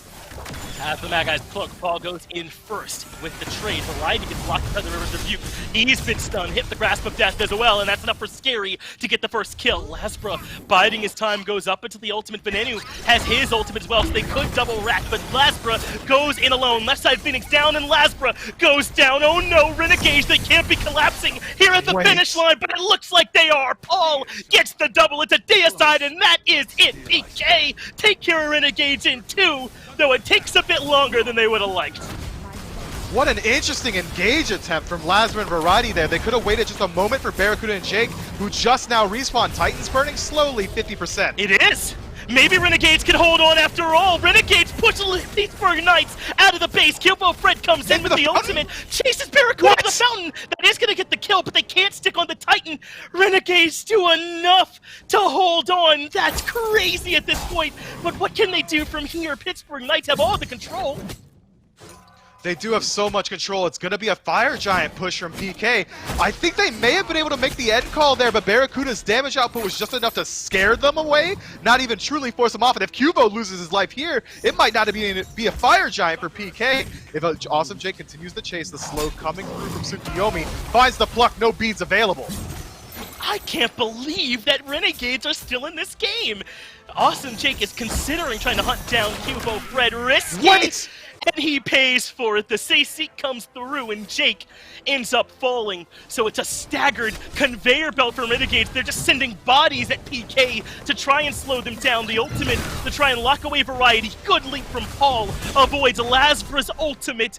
And Lasbra has to disengage over to the right-hand side. PK now looking to lock down Variety. And the Riptide doing a great job of it. But they don't have the damage to burn him quickly. So they cannot keep up this chase. But they use the Riptide once more. That pulls Variety back back in. Ultimate comes out from Scary to take him up. Variety lands quickly, and the Nenu can't really help much more. They put a lot of damage into Variety, but they don't kill him, and soon Renegades are all 5 gonna be back up. Yeah, Variety buys a lot of time for his team there, but maybe not enough. Awesome Jake dead for another 20 seconds means that this Fire Giant, the enhanced Fire Giant, 38 minutes of the game, is going to be pulled by PK. Ben's the first one stepping up. Variety TPing in. A defense attempt. They're going to try and defend, but the ultimate comes out from Cubo right away, goes to Finn in the back, it blows him up instantly, but at the very least they dropped the objective.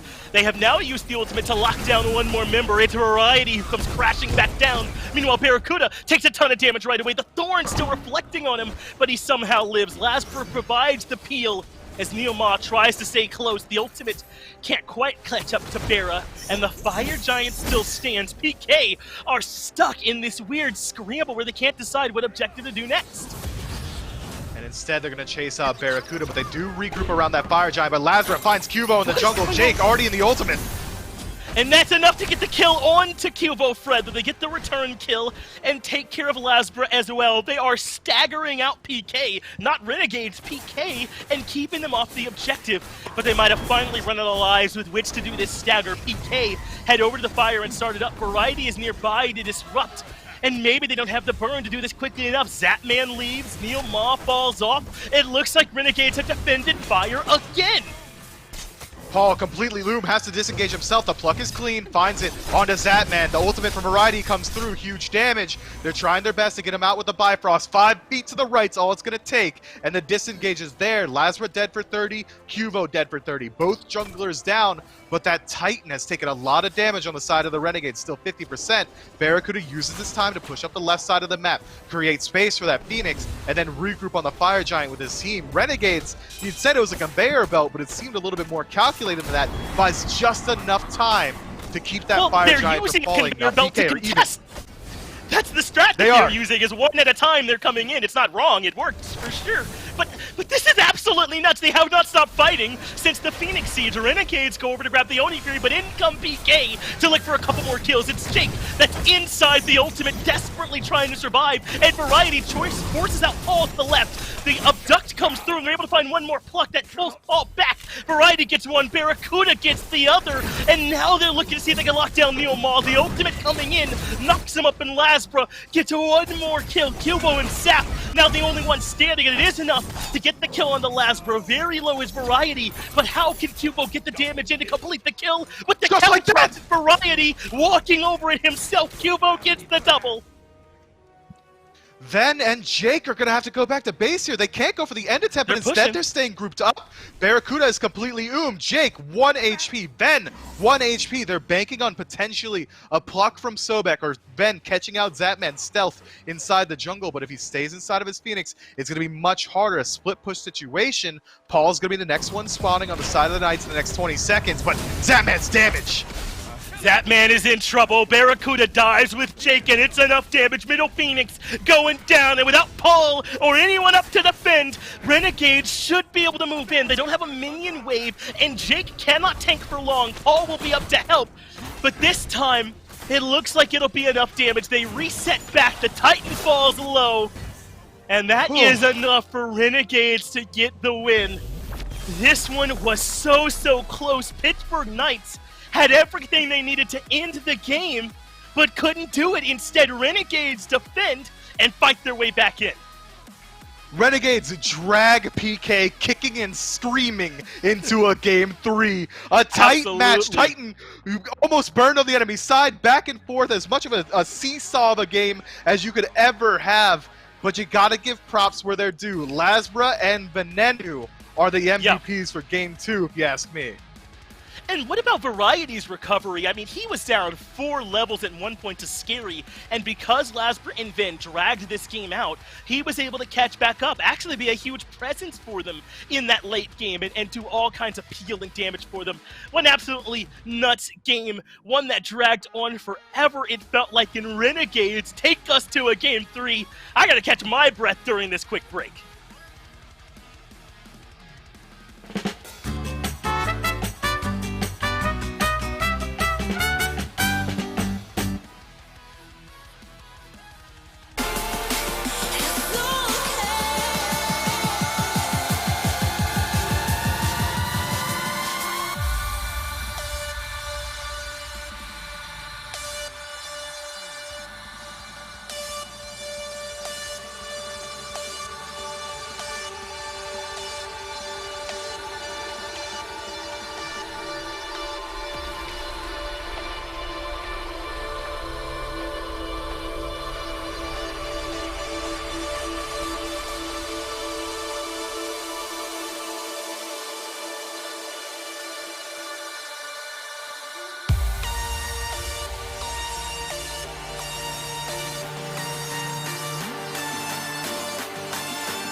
Well, that's the perfect bumper for jumping into this, because that must have been what Bera and Jake saw as they were defending that Titan. Time freezes as they decide to knock back the Knights. I mean, Aggro, you're this close to cinching this as a 2-0, and then the Renegades just come back in. Again, it's not necessarily the cleanest next, 5 minutes after that happens, but they do just kind of beat their way back over towards the Knights Titan to win that one.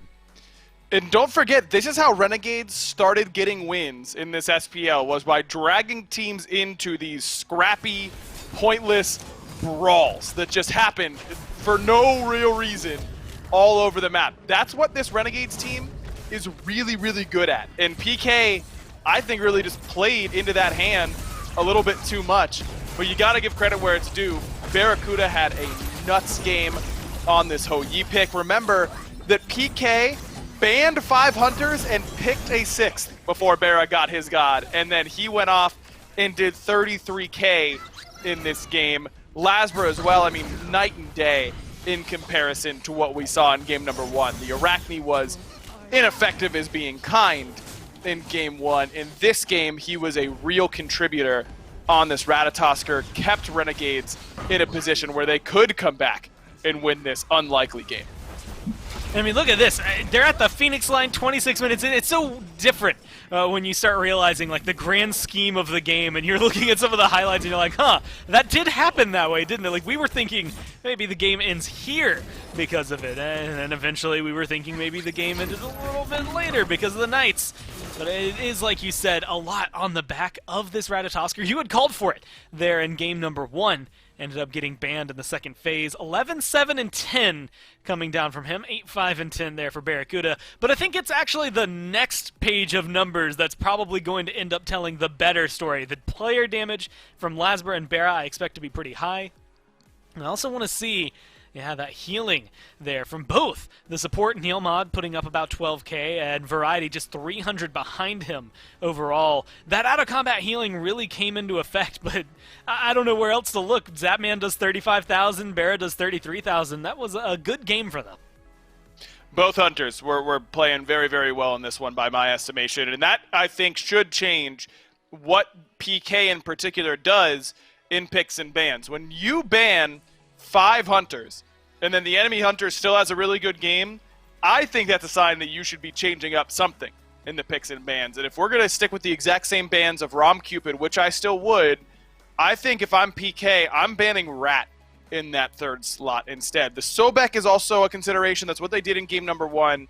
But I want to see them ban Rat in that spot, because what Lasbra's been able to do on that pick versus every other pick he seemed to be taking these last few games is not even a comparison. I think that it's pretty important here for PK to keep Lasbra off that comfort pick.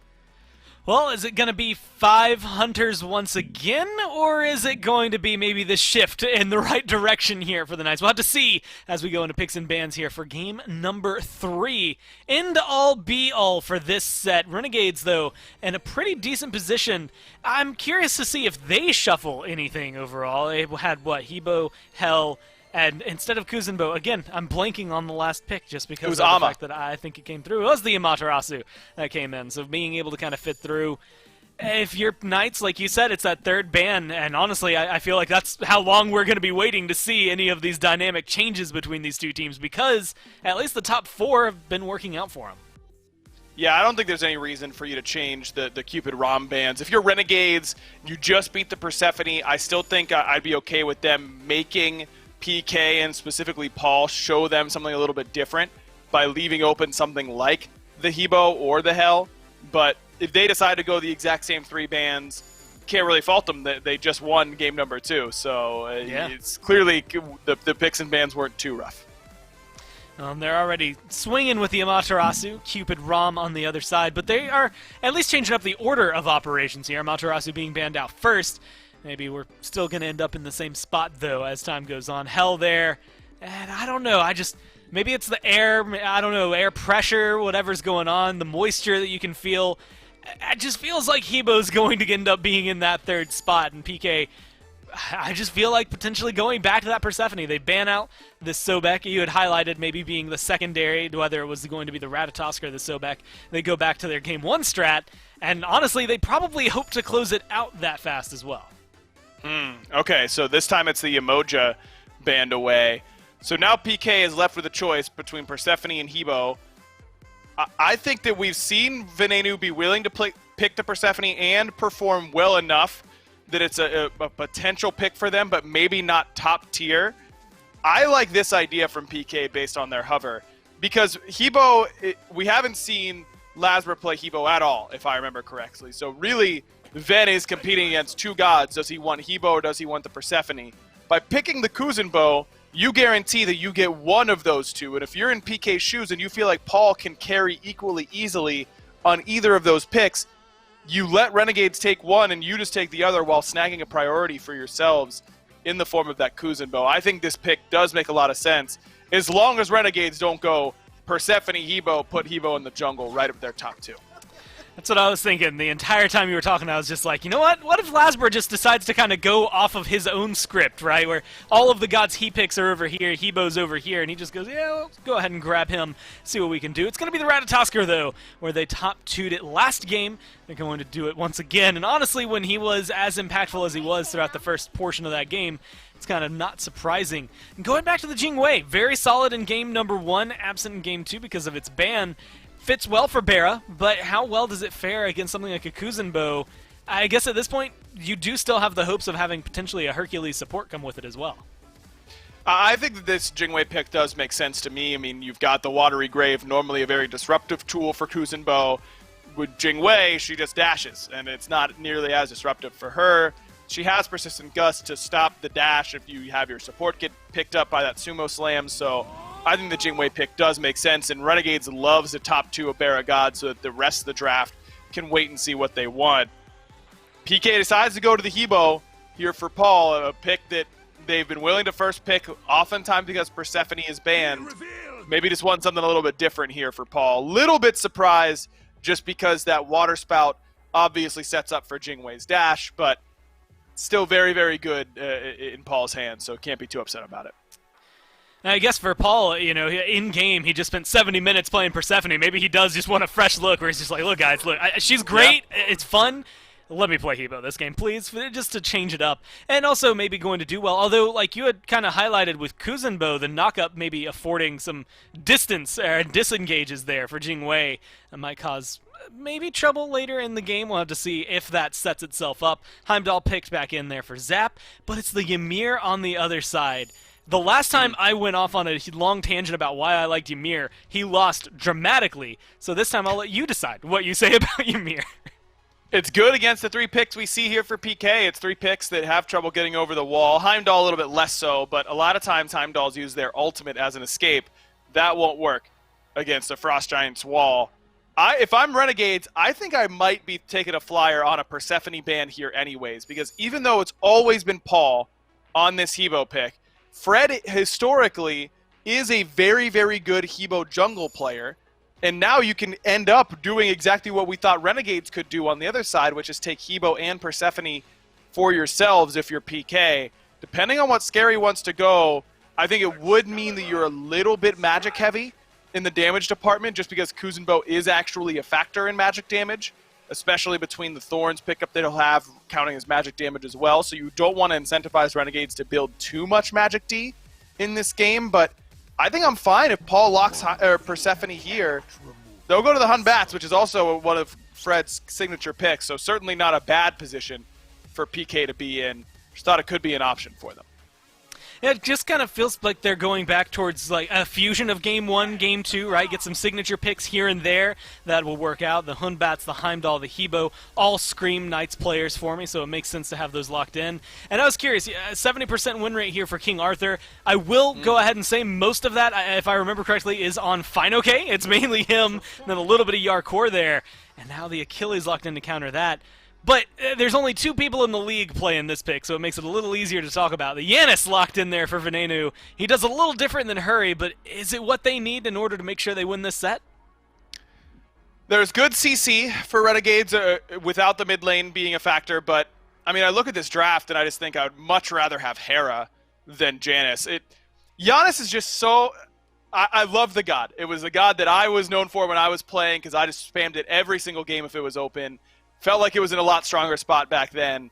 I just don't think this god is worth picking if your name is not Heroin. I think it's the only player that I've seen warrant a pick on this god. Maybe Ven can prove me wrong in this game, but I just think Hera would have been a much better pickup for him.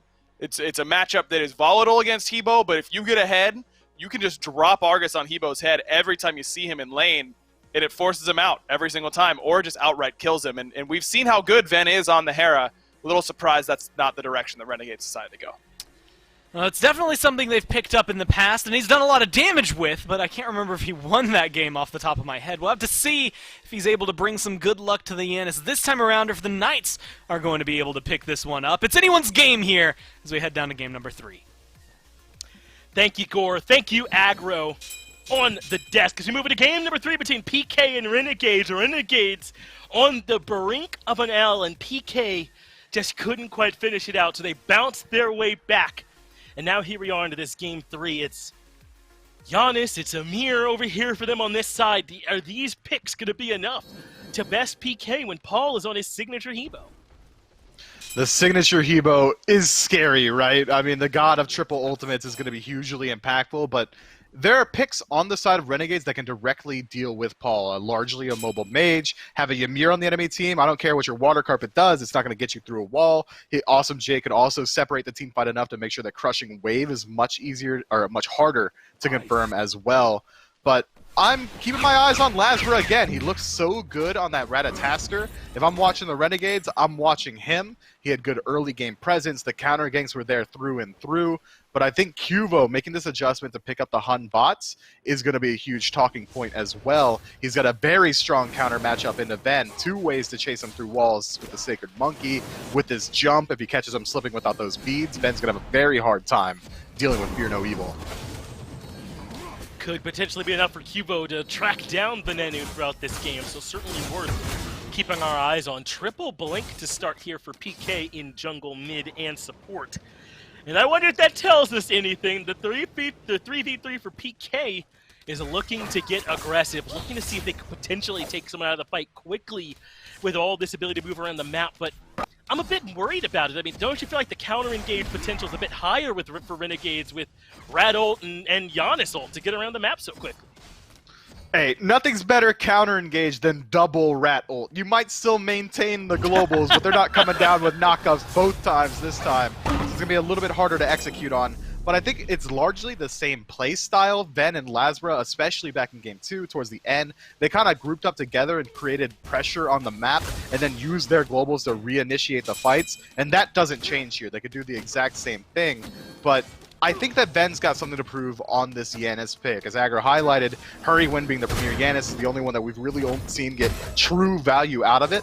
But Ven plays his Janus much differently, almost as if he's a backline assassin, constantly maneuvering throughout the team fight, whereas Hurrywin plays it like a sniper with a 50 cal from 300 yards away, never missing the ultimate. I think it's going to be very interesting to track Renegades' mid laner. Well, Lasbra gets aggressive looking for Paul. Paul has the knock-up at his feet, and that's enough to provide the peel. Lasbra won't continue to aggress, but Cuba Fred will, not able to find much more there, as Ven uses the portal to retreat back underneath the Tier 1 tower. But that is the blink from Paul, at the very least, on cooldown. The blink from Lasbra as well. Not a lot else used. As great CC on the Zapman here in left, and Jake has him pinned, but the Bifrost unrivaled in terms of safety, and Barracuda not quite able to get the kill. He also trades out half his health bar to a tower there, a little bit more from poke from Zap. That advantage that Renegades got in the lane is now only the minions. Now purple buff being looked at by the Renegades, a little cheeky invade attempt, but it seems like the collapse is coming through. They might get caught out. Not this time. Neil wasn't quite able to stop him. Jake confirms himself a buff, and now Renegades can back up to their own side and continue pushing this lead. Been a strong set here so far for Cuvo Fred. Can he keep that going on this Unbots? Paul playing the hop wall right there next to him does set up, in my mind, for an aggressive mid lane combination between the two. The blinks suggest the same thing for me. So are they going to be looking to get aggressive on the Ven with the CC immunity in the ult? Onto Lasbra, who can escape with his ultimate. Maybe this is for Jake to lock down that Amir. It feels like they might not have the best options for a 3v3 aggression, but we'll have our chance to see as those ultimates are online for both of them now. If they were looking to get aggressive early, this will be the time. If history's any indicator, we're going to have a slow first 6 minutes, just a wind up on that roller coaster, just riding up the hill, and then the next hour or so is going to be constant action from both of these teams. And I'm watching the junglers. Again, I think that that's really going to be the talking point for the majority of this game is how well either one of them decides to set the pace. Last game, Lazar decided to play this more counter-initiator role, just trying to make sure that he's able to keep Cubo Fred in check. I think Lazar's going to have to be a little bit faster this time around, considering Fear No Evil is a tool that's going to set up for his team so incredibly well and quickly, which I think is why we're starting to see Jake rotate out of support, or the long lane rather, a little bit earlier on, trying to make sure that Ven is safe in that mid role, especially considering the aggressive actives that Paul picks up. Blink into Crushing Wave is just that, crushing. Lasbra coming over to gank solo alongside his solo laner. Scary D goes back in with the ult, gets the two-man stun. Okay, well, he certainly knew something I didn't there, and boy does it work. Lasbra and Variety don't aggress any further. There is no blue buff to invade just yet, and so they leave. Scary D had no help coming, and perhaps he was trying to feign as if he did. Jake, level 4, deep in the enemy jungle, gets spotted out by Cuvo at level 6. There's a lot of pressure here. Lasbra, on the opposite side of the map, is going to be slow rotating in, likely with his ultimate if Renegades decide to go for this invade. But Neilma, with the counter rotation and the level lead, is going to be enough to deter them from stepping any further forward. So far, it's been clean play from both sides. Renegades with a slight advantage out of that duo lane, finding that early purple buff invade. It's about the only thing separating these two teams right now. And as far as pace goes, I think a slower pace game might actually favor out PK, just because this Hebo in the late game is going to be an absolute menace matched up with the Hun Bats in the jungle. I think that there's really not much more you could ask for out of jungle and mid lane scaling. So I think that PK is fine with how the game's going so far. Hey, and not as if Renegades, fall off the map later on. It's just that you think with a mere rat, you'd want to get going a little bit sooner, but I don't know if the onus is necessarily that they have to or anything like that. So this would pace, at least throughout the early game, a little bit slower. Both of these teams taking a breather and realizing how much is on the line here for both of them. I mean, I talked about it before, PK cracking into that top 4, and with the way that they've been playing, potentially a competitor for that number 3 spot. Now that there appears to be a vacancy, Renegades surging as well, proving that in that last game with that resilience that they showed and their ability to stick around. But a bit of a grouping here in mid. I agreed with Doug. Looked like something was happening, but it's Lasbra that goes up into the ultimate, now using it to come towards mid, looking for Paul, finds the knock up into the stun. Nice Crushing wall. Wave allows him to get away, and the ultimate barely off the mark there from Ven. For a second, I thought Paul blinked into the ultimate trajectory from Ven as well. And clean play. Awesome Jake drops the wall to stop Paul from creating more distance, forces him to rotate to either the left or the right. Once we see he's going to the right, Ven adjusts his ultimate for that one. Just thin margins separating that from being the first blood there. Well played from Paul to maintain his life. Lasbra right there wasn't even trying to go towards mid. Instead, he was looking for that solo side gank, but Niels Ma's rotation forces him to make a little bit of a trajectory change. Well, aggression onto the blue buff now from Renegades, looking for an invade, and Scary D is all alone. He'll do what he can, but no way he defends this blue. But Myth, if you're ganking a Hebo in mid early in the game with no beads, I feel like that should be a kill. I'm sorry, but I think that twice now, I mean, shouldn't they be able to get this man? You would hope so, right? You definitely would, but it seems like, it was a little bit late there. Renegades weren't initially looking for Hebo, so they were a little bit further path back. Jake was a little bit far away, couldn't find the wall as early as he wanted to. Ven playing Yanis is not the easiest to confirm damage god in the game, to put it a little bit lightly. A very high execution rate required to find those early game plays, so that's not just being barely off the mark separates it. Oh, please do. Lasbra, I mean, look at this build start from him. He's on the tier 2 of maybe on Keeley or Runic, or it is on Keeley that he goes to. He stops at the tier 1 of the pin tree and hasn't finished the boots off either. So he's delaying when he finishes off those boots. He has now completed the Ankile, but I mean, I wonder if maybe he's missing a traditional spike that you'd normally get at this time earlier on in the game. Well, I mean, if you're talking about, finishing the Acorn to finish off one of those passives that almost completely rounds out Ratatasker as a character, you might be right. And I couldn't tell you why he's waiting. I mean, the Acorn Blast Acorn, incredibly strong. It would make it so much easier to find that damage output. It might have been the differentiating factor to find the damage to shut down Paul there. But Lazarus is a pro. I am not. He wants that additional survivability. It's going to help out. Well, perhaps helping him a little bit as he is able to make it up to the sky. And this Ankile passive should prevent in the future from Paul being able to combo him, right? That level 2 or 3 gank that he went for where Lazarus dashed and Paul immediately knocked up Water Hands, well, that combo won't work if you're silenced on the back of it. So I'm not saying this item a bad one to pick up in the matchup, but I do think I agree in maybe finishing off the boots first. One of Rat's biggest power spike is being able to finish the Acorn while he's out, and it does feel as though Lazarus kind of missed that. Well, luckily, he still has the opportunity to do so. Maybe he's just waiting for us to That's focus the camera on him so he can show it off, and then he's going to hit his power spike anyway. But right now, still no 3rd level Acorn yet, or if you're in the chat, no boots, Omega lol. But the pace of the game is much slower than we've seen. 9 minutes in, no kills, lots of fighting, but not a lot of killing. Paul's been doing a very good job surviving these ganks despite what could have been some easier kills picked up had they gone for more traditional power spikes, but no beads on the Hebo. You're definitely happy not dying. Barracuda just hitting all the damage on the Zapman. Good Bifrost avoids that ultimate that was coming from Ven, and Cuvo Fred able to retreat. Barracuda quietly building up a lead, and Scary D in trouble at getting ganked all game long. Renegades have been putting pressure on Solo, and Pittsburgh Knights have not seemed to care much, and finally it results in a kill.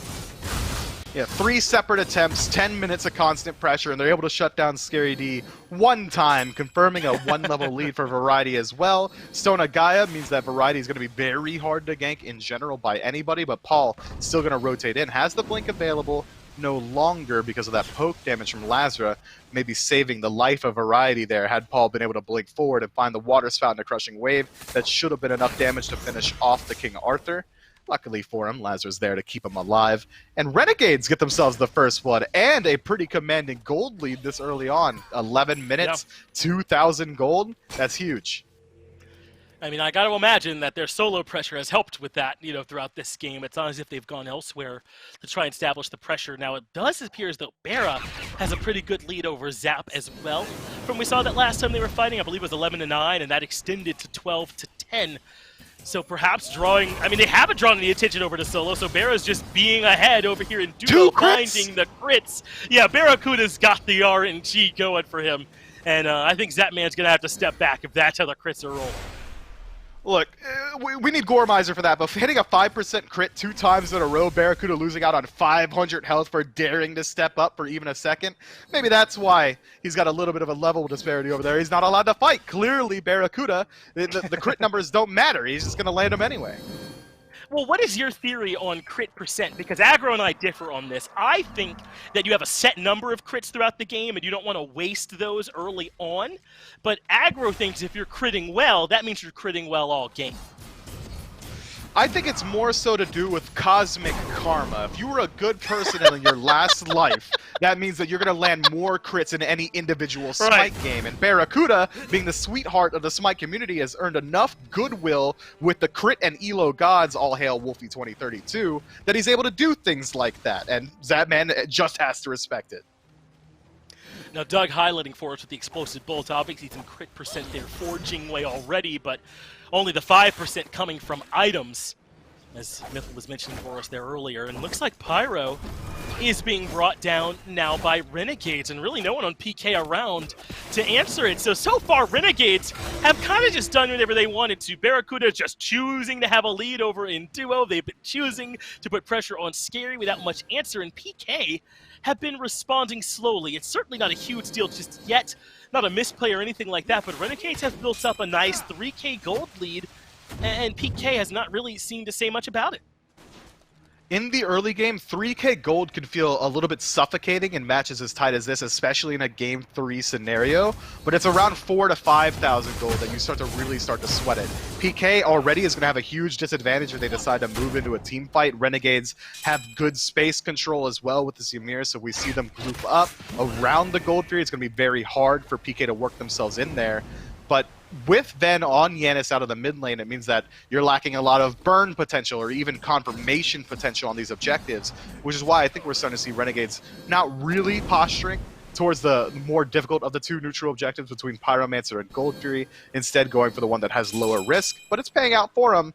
And Ven, establishing a pretty nice lead, has a level over his counterpart Paul, and that should continue to be the case. Has found himself in a pretty comfortable position. They've got the lead with Zapman, the lead with Venenu, but Cuvo Fred has built up a lead over Lasbra, so that's perhaps helping to balance things out in PK's mind, as just about all the other numbers are favoring Renegades. Jake finds the freeze onto Neil, but no initial follow-up present. Barracuda comes in for a couple more shots. Neil just walks away happily. So still PK not really showing us what it's going to look like when they step on the gas, when they get aggressive, but I mean, you kind of said it already. We're imagining it's going to involve eventually this mid-jungle combo of Cuvo and Paul, and that's another part. If you're picking Blink as your first 3 relics in the early, shouldn't they get involved like this? Cuvo Fred hunting down Ven, but I think missing an auto or two and not enough to get the kill. Yeah, just not quite enough there. And you're right, when you have double blink for mid and jungle, you're expecting constant aggression. Blink in, find the Fear No Evil, burn beads, do it again. Now you got Crushing Wave to follow it up. But it seems like there was early aggression on Paul that's making them feel a little bit more hesitant on the side of PK to play around that mid lane. Now Lazar in the air, going to be looking for Scary D. What's new? He loves it here. Oh, did you forget which lane I'm camping today? It's solo. What up, Scary? Dive underneath the tier 2 tower. Ends up taking another tower shot that he meant to, but a perfect shot from Variety is enough to put Scary D down. You won't hear me getting excited about camping a lane, Mifflin, as Paul comes into the other side, blinks over, and now looking to put the hands of Variety, but Variety is level 15 and saying hello, and maybe this spikes up for Paul. He misses the Crushing Wave, but gets the kill in a Variety either way. Turns it around to make a 1-for-1. Yeah, what was I worried about? Paul has backup contingency plans on Hebo. You miss Crushing Wave, Paul knows what he's doing. Water Spout's coming back up, but Barracuda getting a little bit aggressive into that enemy red buff, finds some poke, and lands the crits. Of course he does. It's not worth bringing up anymore. On to Neilma with the explosive bolts, and he has the full rage now, so a little bit of an additional crit chance. Should help out a lot with burning objectives, but PK aren't going to make it easy. No, Neil Ma's nearby. On his way is Paul, but we know he doesn't have Crushing Wave. He used it to help kill Variety earlier. Jake gets knocked up, though, the damage here, and PK very nearly coming to life. They get one, they get another, as Venenu goes down as well. And an explosion here from PK around this 16-minute mark. Suddenly, they're ready to play. Gold Fury is theirs, and Renegades perhaps surprised as well by this sudden awakening. Yeah, nice play. Renegades step up a little bit too far. Jake trades out so much of his health bar just trying to separate the fight. The wall wasn't quite clean enough, so Neilma slips his way through, separates the enemy team, uses that Stone of Binding to increase that damage output for his squad as well. Awesome Jake, not nearly as tanky as he thought he was. And then from there, Barracuda watches his team die and just has to leave. And now he's going for a little bit of a purple buff defense. Zapman's damage output, nothing to sneeze at. He's not critting, but he's certainly hitting hard.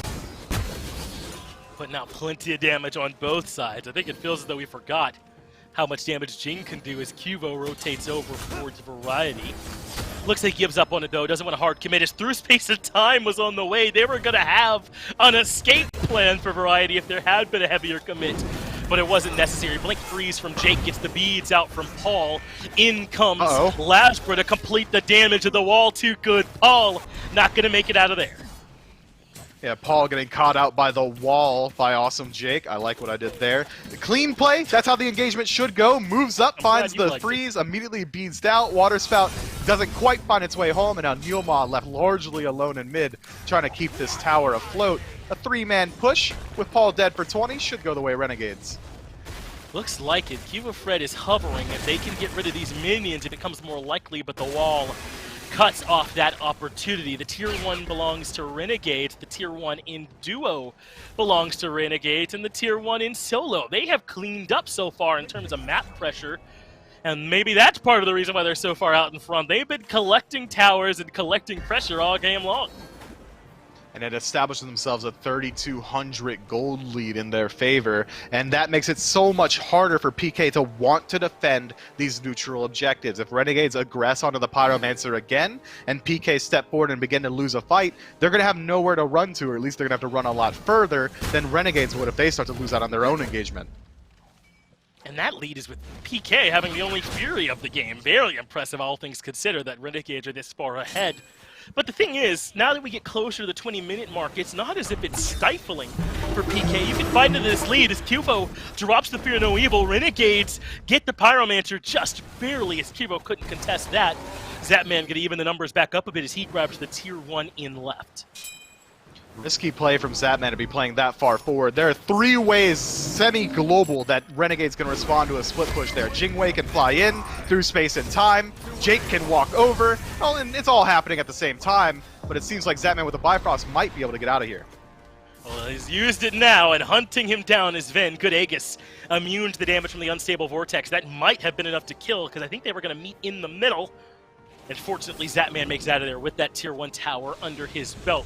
So this is getting a bit closer to the pace that we're familiar with, where the fight is really spread out, where they're happening everywhere as Lasbra gets blinked on, does survive, but has to use the beads.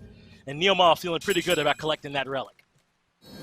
Man, I've been watching this game, and Cubo's had a very quiet performance so far. Hasn't been very active in the jungle, just kind of looking for this counter-rotation playstyle. Finds variety there, clears out his own back camp, so after crushing wave is committed, and then they immediately disengage. PK don't want to fight. But Renegades to Blink Freeze ends up landing onto Zap, who has to use the beads wall, cuts up the escape for what good it did. Uses the shard device as well to try and lock down Neo, but Variety escaping with a nice portal from Ven. You were saying PK didn't want to fight and that Cubo Fred was having a quiet game. I was, and he is. I mean, just right there, we saw that Paul tries to sink his entire kit into Variety in the jungle, largely isolated, while Cubo has his ultimate available, has his entire kit, and instead of trying to commit with his team, instead clears out the back camps and then disengages. And then after that, there's really nothing PK can do. Paul uses his most important cooldown just to escape. Cubo retreats into the right side, isolating himself from the rest of his team. It just seems like I would like to see him get involved a little bit more, use the tools that you have. A powerful tool in mid like Paul on Hebo means that you have a ton of kill pressure just off the back of a little bit of CC. Cubo Fred's got a little bit of CC, a lot more than a little. I mean, Fear No Evil, a slow on the jump. There's a lot of tools that he could use to close this gap. But that's not to say that Renegades haven't had some slow plays as well. 3,000 damage coming out from Ven, having a little bit of a harder time finding confirmable damage on the Sienna's pick. It seems like both teams are willing to only really fight around their soul laners. Okay, Ven, if you're wondering how much damage Paul does, you got your answer there. It's a lot. Good luck, bud. A lot. Dealing with that. Fury is now up. That's just the knock-up, yeah, from range, so plenty more is coming. Fury now up here in left, and it looks as though PK are nearby. They're going to go deal with this wave in purple first, especially because Renegades aren't exactly going to jump on it right away either. But I imagine this next fight around the Fury going to be a critical one. Pittsburgh can use it to close up the gap. Renegades can use it to turn this into a real lead and start looking elsewhere on the map for fights. And it seems like PK know where they need to be. Scary D going to be the first one at the Gold Fury because he's going to be the difference maker in this engagement, the only one who's largely even with his opponent, or even ahead. Oh, see you later, Variety! Pushed into the Fear No Evil, and King Arthur must bow to the damage, but in comes the ultimate from Lasbra in the backline, and Satman pops him into double for the Hunter, but Barracuda now shows up, puts his damage to work, and Paul ends up falling. Jake is stuck in the middle, and Scary D collects that one, so Barracuda has it all to do on his own, putting damage into the frontliners, has to use Aegis in order to get out of there, but Cubo Fred has too much, but Venenu comes in the back with a double, evening the numbers back up, desperately keeping his team in this one, because boy, that was a bad fight for him.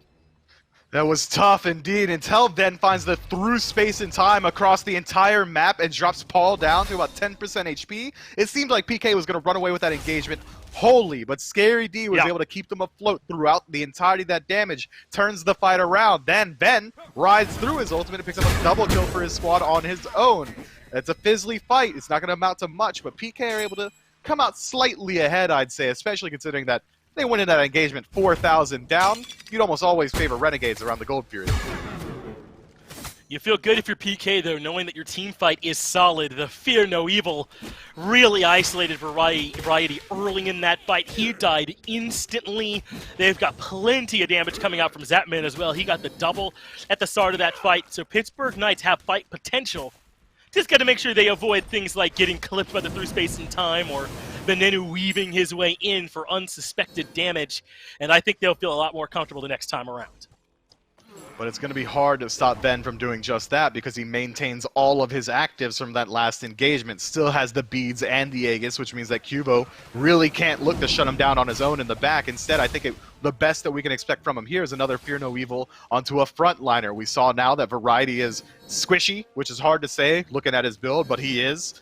Standing in front of Paul, at least. So if he finds the Fear No Evil there, Variety could very easily lose out on his life immediately.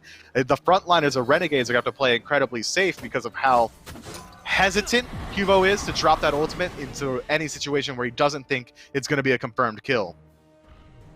He's been playing patiently with that cooldown so far as the Fury still stands. PK have a lot of members on this side of the map, so I'm sure they want to start this one up, force Renegades to come in to contest. Renegades grouping up as 4, trying to peek their way into this Gold Fury pit. PK, being the aggressors, pulling it and resetting it a couple times, trying to dare Renegades to step forward. And this is what Renegades does best. The second an objective fight starts, Lasbra or Ben, whoever feels like doing it at the time, immediately moves into mid or wherever they can to try and force the attention to split up. Now PK are completely split, and Renegades could work their way in and try and take the defensive position. Not surprised that Renegades are playing this slow. Barra had no relics for a while. Beads are about to come up. Aegis will still be 20 seconds behind that. So if I'm Renegades, I want my Jing Wei to have that before we start this up. And they have delayed well. Lasbra now split pushing all the way in solo. And really not much that can be done by PK to defend. And maybe the teleport, and it looks like Scary is going to teleport, shows up. And that stops Lasbra from soloing it. But Renegades started the Fury in response. It's down to half. And they still have it leashed. They drop it and instead come to the fight where Paul crushing waves. If that hit Variety, it did next to nothing. He lived through it easily as Lasbra dunks it with his ult, has to retreat. Fear No Evil from Cuba to buy some time. But Benenu ends up falling. Scary D locks him down. Barracuda gets the return on the Neil Maw elsewhere as this scattered fight starts to come to maybe a conclusion. In the middle lane, Cubo Fred gets frozen, avoids it with the beads, and now Variety trying to 1v2, but Paul proves too strong. And so far, PK are winning this one 2-0. Oh. Yeah, Scary D does a fantastic job splitting up the backline of that team fight. Barracuda loses out on the majority of his health bar there. Paul still around, still swinging hard. But now there's 2 members dead on the side of Renegades, only 1 on the side of PK trading out their support in exchange. They're largely hurt, but they could look to move in and try and push their advantage. Paul had to make a hard decision there. He wasn't even trying to ult Variety for the damage. Instead, he was using his ult to reposition, because if he retreated towards the center of the map, Lasbra would have found him with the ultimate. He's forced to go right back into the jaws of the beast. Luckily, he passes him up and has the peel from the rest of his team, which turns the fight in their favor. That's now twice in a row that PK has just had the better team fight as opposed to Renegades, who came in with the lead and the better pick potential. So Pittsburgh Knights start up the Fury. It's Primal this time as Lasbra takes a bunch of early damage, doesn't have the ult. Are you serious? Benenu deletes Zapman, removed from the fight. Lasbra falls in trade, but Ben trying his best to keep them in this contest as the Fury comes down to about 3,000, coming in as Renegades, forcing them off the objectives, looking for a pincer as Variety closes the gap, spins his way in with Barracuda, trying to find an angle to rain in some damage. PK should be out, and Renegade can head back towards the Fury. Yeah, out and very far out are PK. They're not going to be able to move themselves in at all. The damage output should be fast enough that Renegades establish themselves the Gold Fury. PK clawed back about 1,700 gold in their favor again before this goes down, so this should equalize to around, again, 4,000 gold separating these 2 teams. PK shouldn't feel too bad about it at this point. 27 minutes in, 4,000 means a lot less than it did 10 minutes ago. But we're starting to rapidly approach that point where this lead is going to transition them into a fire giant.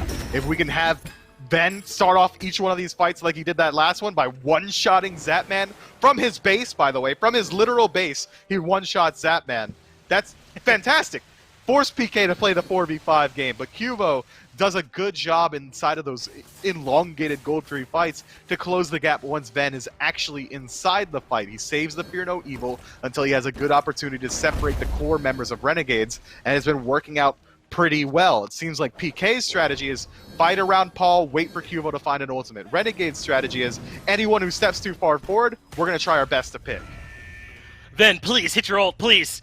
We need it. Please, That please. feels like the strat from Renegades. Yeah, and it's worked for them. Vin has hit 2 of them and taken people out of the fight with them relatively quickly. That is the thin margin that you walk, the thin line that you're forced to ride when you're using this Giannis in this manner. It's not for consistent, unstable vortex damage in fights. He's going for big ults to see if he can take people out of it right away. Big ults from across the map. You know what? He's a pro. I'll say 60% skill, 40% luck. Normally, any other game, I'd say 70 luck.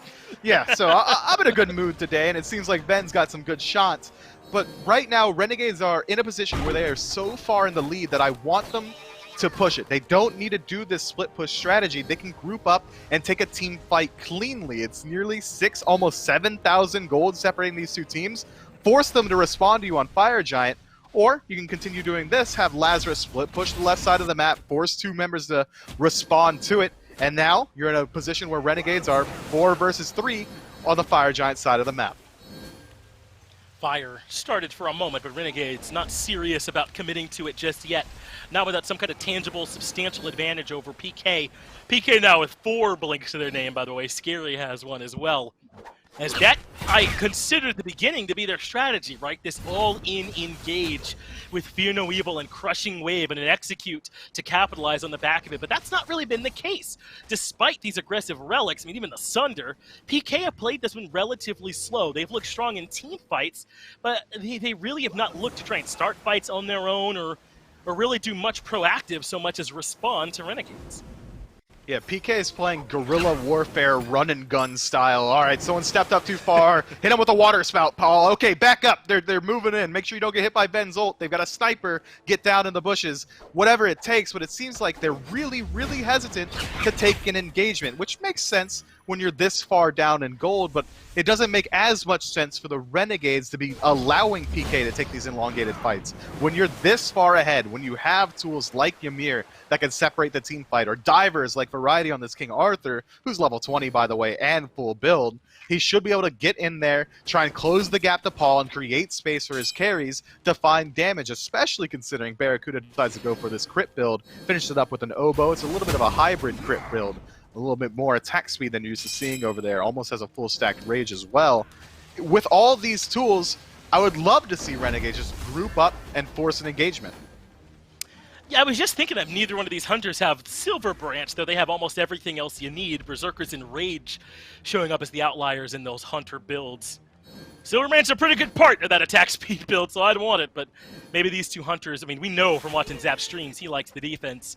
Fire Giant started here by Renegades, and they might be willing to commit to this with PK so far away. Jake is on the zone. Fire comes down to half, but Pittsburgh Knights are starting to show up now when the Fire Giant is low. Shard Device already down for Jake, and it looks like they're leashing the objective. The FG starting to heal up, but Jake is stuck, taking a ton of damage in the middle of the fight, but he has not yet fallen. Lasbra dunks down the back, finds Cubo. Fred, Fear No Evil does come out, but doesn't get nearly as much value as usual. Renegades starting this one out on a good foot, but they have Jake too low. Lasbra can't sit around either, and in goes Paul, in goes Pittsburgh Knights, and Paul gets the double deletes too, but Variety responds with 1. Zapman gets 1 as well, and now Scary D trying to hunt down Lasbra. PK found the turnaround they needed to keep them in this 3 for 3. Talk about riding the knife's edge. Paul blinks in and says, look, I'm not losing the game, not right here. I'm returning some damage, and finds 3 with the ultimate, 2 with the kills, and now Lazarus forced to retreat. Zapman looking to cut him off with the positioning is going to be hard to close the gap on. No slow coming through just yet, but it does connect. Lazarus turns around, but not enough damage. Only 1 auto, but Dart's coming up.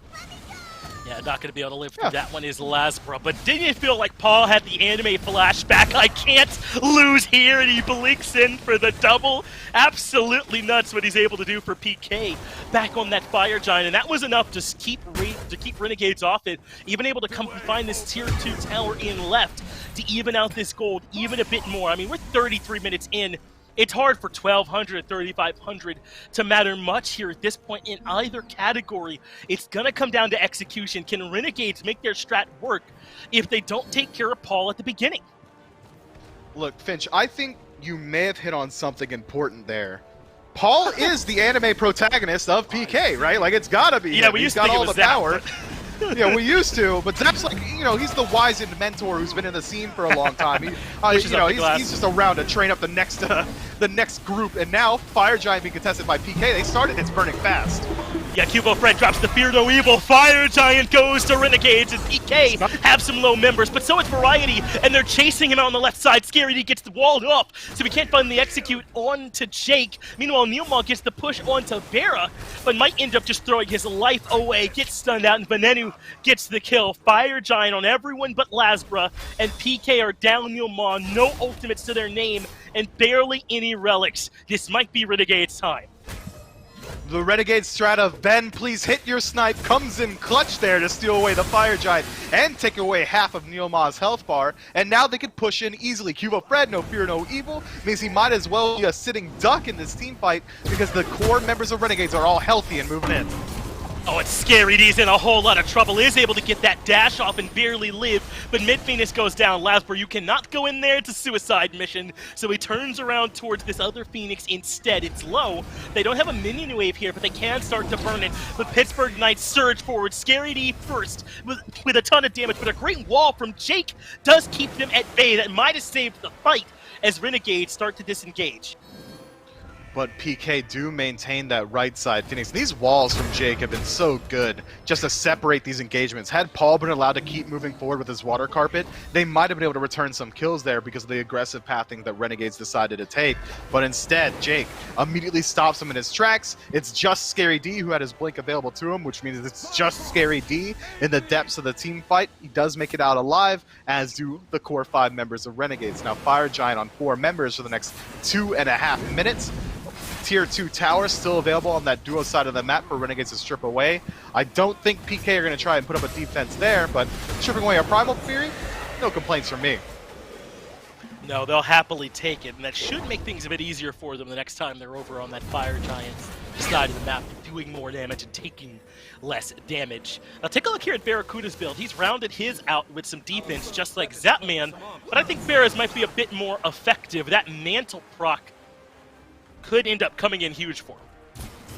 It really could. It makes it so much harder for anyone to dive in. If your strategy to shut down Barracuda was to send in Cuvo with this ultimate, all of a sudden, that CC immunity from Mantle, the stun coming through, is going to make it that much harder to lock him down.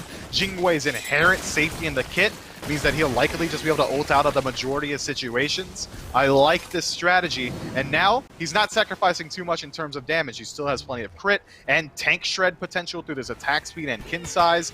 The crit on its own is going to make him a huge threat to squishies. It's a very interesting build, but I think he's adapted it well.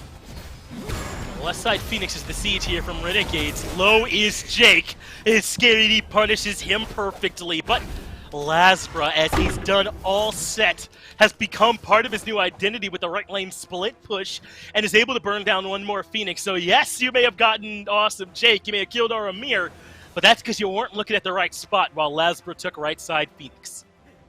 Yeah, trading my support for a Phoenix. Yeah, I'll do that. I'll do that every single day of the week, and I think Laz is pretty happy with it as well. But yeah, if there was a button, I'd push it, and I'd push it before he respawns again. But 30 seconds left on this Fire Giant push means that there's nothing left that they can do. They have to return to base, which is why PK are trying to surge forward a little bit, try and catch any stragglers from Renegades in the jungle. Luckily for the Renegades, or skillfully rather, they remain grouped up, they don't give away anything, and now with that right side and center Phoenix down on the side of PK, it's going to be very hard for them to push in if they want to defend this Fire Giant. Unfortunately for Renegades, the most valuable Phoenix, the long lane Phoenix, does remain standing. So if PK wants to, the option is available. It would not have been had it been that duo side Phoenix going down. They can look to defend this Fire Giant, but I don't think it should be the call they're going for, especially considering how adept Renegades have been at disengaging these team fights.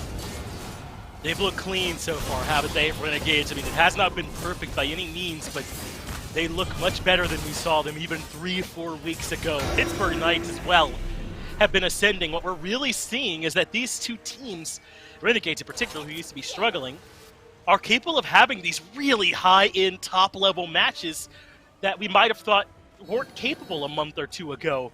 Everyone is improving at this point, Myth. Everyone playing better. Everyone at the most important time of the year is playing their best Smite, and I wouldn't have it any other way. With Worlds right around the corner, everyone's got to get their heads on straight, and Barracuda, an absolute veteran of the scene, is sure to whip his young whippersnappers into shape, as is Zapman on the enemy side. A little bit of parity between these two squads, but that's where the parity ends, because if you want to evaluate the actual game state, we're looking at 10,000 gold in favor of the Renegades, and, you know, a couple true 6-item slots, elixirs starting to come through as well, and the defensive positioning around the Fire Giant. Meanwhile, Lazra keeps the attention of Scary D on this right or left side Phoenix.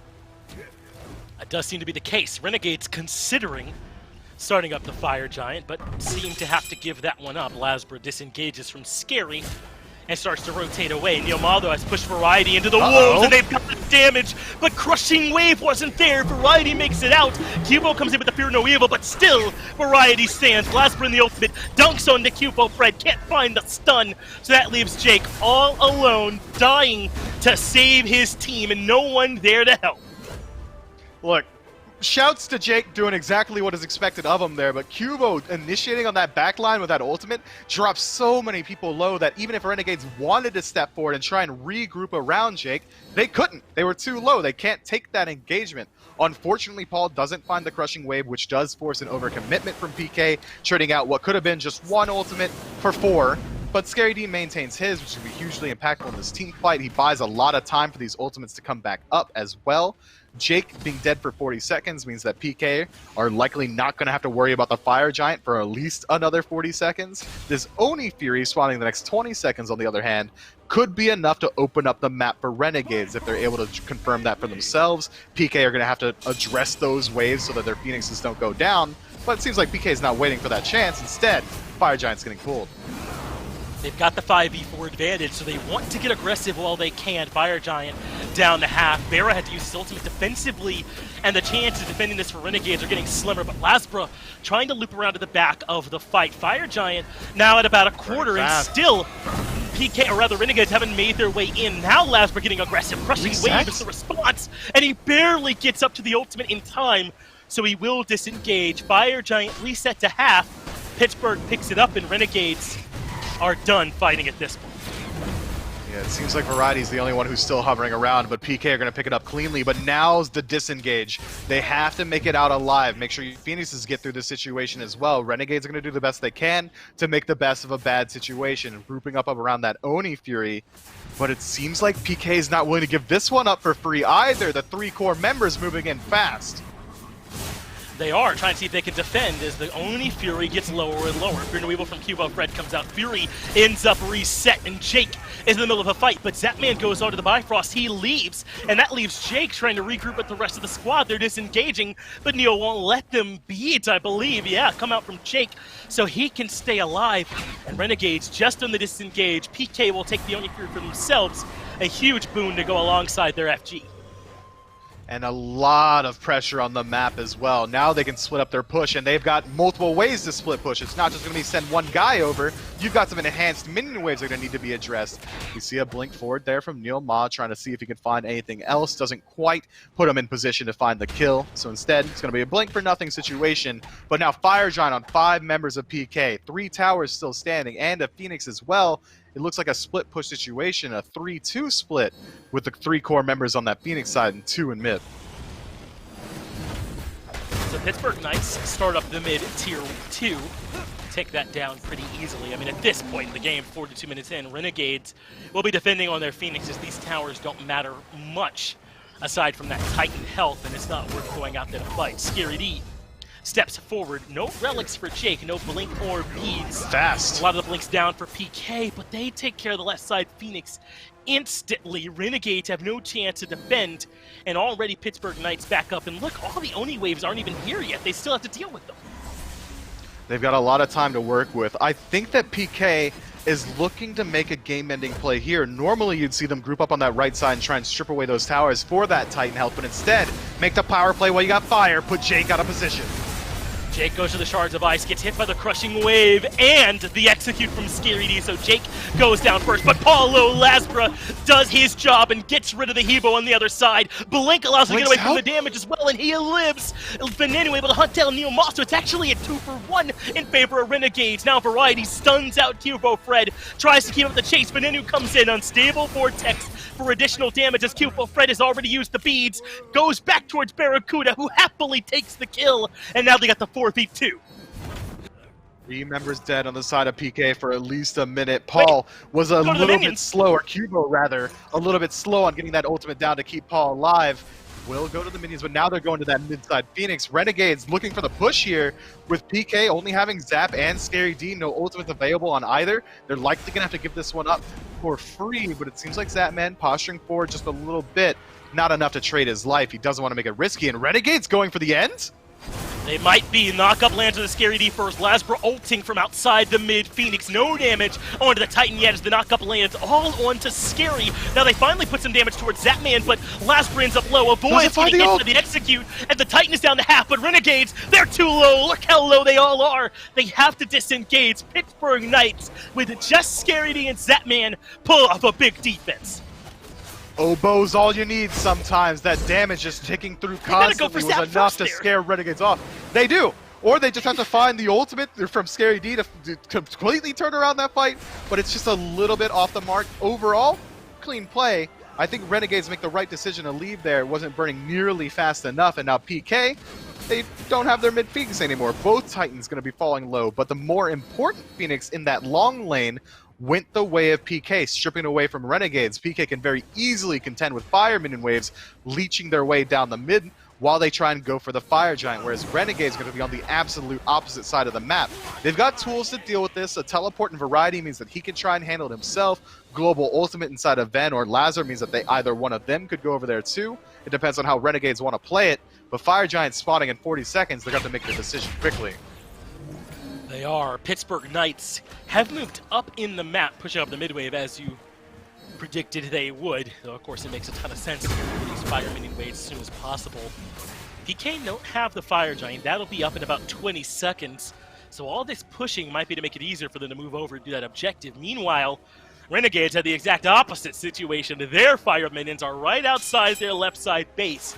So they have a lot to deal with there. But Lasbra has found a way to loop around. I think he's trying to come around the back of the fight, and still, Paul has not backed Vin, and Lasbra are going to be able to sandwich Paul. It's exactly what happens. Crushing Wave gets him out through space and time, connects, but Paul's still standing for now, so Variety comes through, doesn't quite have the damage. Meanwhile, Barracuda is in trouble back in mid. Airstrike allows her to reposition. Lasbra ults just to keep up with Jake. I'm not so sure about the way Renegades played this. I mean, that's another time when Paul just should be dead, right? Paul should be dead 163%. That's not a real number, but it's how I feel. That man has no right drawing breath at this point because he gets completely pincered. He decides to cancel his back multiple times deep in the enemy jungle, completely isolated from his team, gets caught out by Ben and Lasbra, tanks the ultimate from Yanis, and still makes it out alive. Variety doesn't quite have the damage to confirm that kill for himself, and Paul maintains his life. Now, Fire Giant has respawned. Renegades are going to be the first ones on the scene. That left side Phoenix has respawned for them as well, meaning that Fire Minion waves, they're out of them, but Lasbra and Barracuda are isolated over there, and PK group up as 3? Yeah, and Ven didn't make it to the portal in time. He has to use through space in time in order to disengage from that control from Neil, and I think he was right about having to use that there. So able to disengage. Pittsburgh Knights are on the left side of the map for now. That's because they were just chasing out Ven. And they're also able to get the Pyromancer. Looks like Zapman was more than enough alongside Scary D. Variety getting aggressive all on his own, looking for Paul. Has brought Paul down to half HP, forces the Crushing Wave and the Fear No Evil, both used just on Variety. If they can find a way to capitalize off that, then that's huge. Yeah, the way Renegades capitalizes off that is taking any team fight in the next 40 seconds because those are two huge tools that are no longer about. They have to, and they're coming up on Fire Giant, so now PK have to back up or they have to move in and try and take a fight where they are severely disadvantaged. Now, Scary D is stepping forward, but that's nothing new for the young man. He loves taking fights, even if it is going to be 1 versus 5. Scary D down well below half. Execute gets blocked off by the wall. Jake making the Amir look good, and Variety shuts Scaredy down. Lasbra is in the air, considering finding a target, and where can he land? Goes for Zapman, and Paul gets the two-man knuckle, but Zapman and Paul delete him, turnaround damage, and Lasbra's absolutely done. But can Renegades keep with the chase? They're using the portals to follow PK, but at 4v4, they don't like their odds running into a Habois. Instead, Variety looks for Cubo Fred elsewhere, forces the ultimate out defensively. That's now twice he's done that, and maybe they can get Neil Ma, but instead the knockups come through. Barracuda has to leave, and Renegades end up getting next to nothing. But now they're separated. Renegades, Variety left largely alone. Crushing Wave doesn't mind his way home, but he does find the kill. Water Spout's all it takes to set that one up. Now 2 members dead on the side of Renegades. Mid Phoenix has respawned for PK, and they can move in towards the Fire Giant again. Gonna be 70 seconds until Variety's able to walk the realm of the gods, and it's gonna be about 20 on Scary D. PK have a huge advantage moving into the objective. This has been such a scattered and hectic set. It really has been. They are fighting everywhere all the time for any old reason, even if they just happen to see one another in passing, man. They are scrapping right now in this set. I don't know any other way to think about describing it. PK with the advantage, the two-man advantage you just described, will start up the Fire Giant. Jake, Barra, and Ben all here, and it looks like they're considering a defense, but boy, does that seem risky. PK will certainly commit to the chase if they overcommit, but Renegades fall back. Fire now down below a third, and it looks like Renegades just gonna have to give it up. Let this Fire Giant go over to the Knights. Hold on, Ben! Ben! What? PK! Okay, PK got it! Whew. Boy, was it close! I should have thought that would have been the second time. Yeah. But they couldn't do it. PK hold on and secure the Fire Giant. It's on all 5 members. And there's still a very weak Tier 2 standing over in right. I'm sure they want to grab that as part of this next siege. But Renegades have yet another defense to try and make their way through. They've done a good one already. Can they find a second? It's gonna be hard. It hasn't been easy yet, has it? And it seems like Renegades are willing to take this game as long as it needs to be. I would go for that right-hand Tier 2, but at this point, the defense the Titans getting from one tower should be negligible. Instead, you should go for the most valuable Phoenixes on the map, which is also the weakened Phoenix. So it seems like PK are going to group up on the left side and work their way through these minion waves. It's going to be a split push, it seems like, with 3 members in mid, trying to divert a little bit of the attention. PK now have all 5 ultimates available. All their actives are coming up, except for that teleport from Scary D, which means that he's likely not going to be able to back in this team fight. He's going to have to stay in and make use of this first life as well as he can. But this is a good team fight look for PK. Renegades, on the other hand, have the exact same resources, all ultimates, teleport included, not nearly as important when you're defending your own base, but it's all going to come down to Ben Snipes, which we said was going to be the strategy for Renegades earlier, and Lasbra finding his way into the backline. If anyone is going to do anything to Paul, it's going to be Variety and Lasbra, or potentially again as Snipe, but we can't bank on those all the time. Maybe Renegades can. They have been connecting for him. As the fight's already kicking off in left, Lasbra ulting from behind, and Zapman is a sitting duck. Aegis buys him some time, but Lasbra gets the kill. It does cost him his life, but he trades out for Zapman 1-for-1. And without their Hunter, it becomes that much harder for them to do these Phoenixes. Cubo and Scary will still have plenty of damage on them with their basics if they can get in range, but the melee distance is a lot different than that range that a Hunter can do.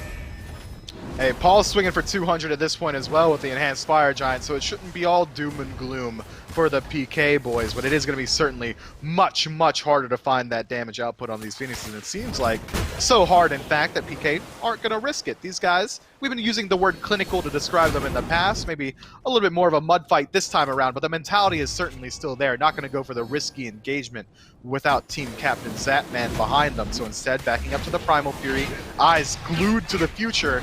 Maybe we might be looking at subsequent Fire Giants being even easier for the PK team.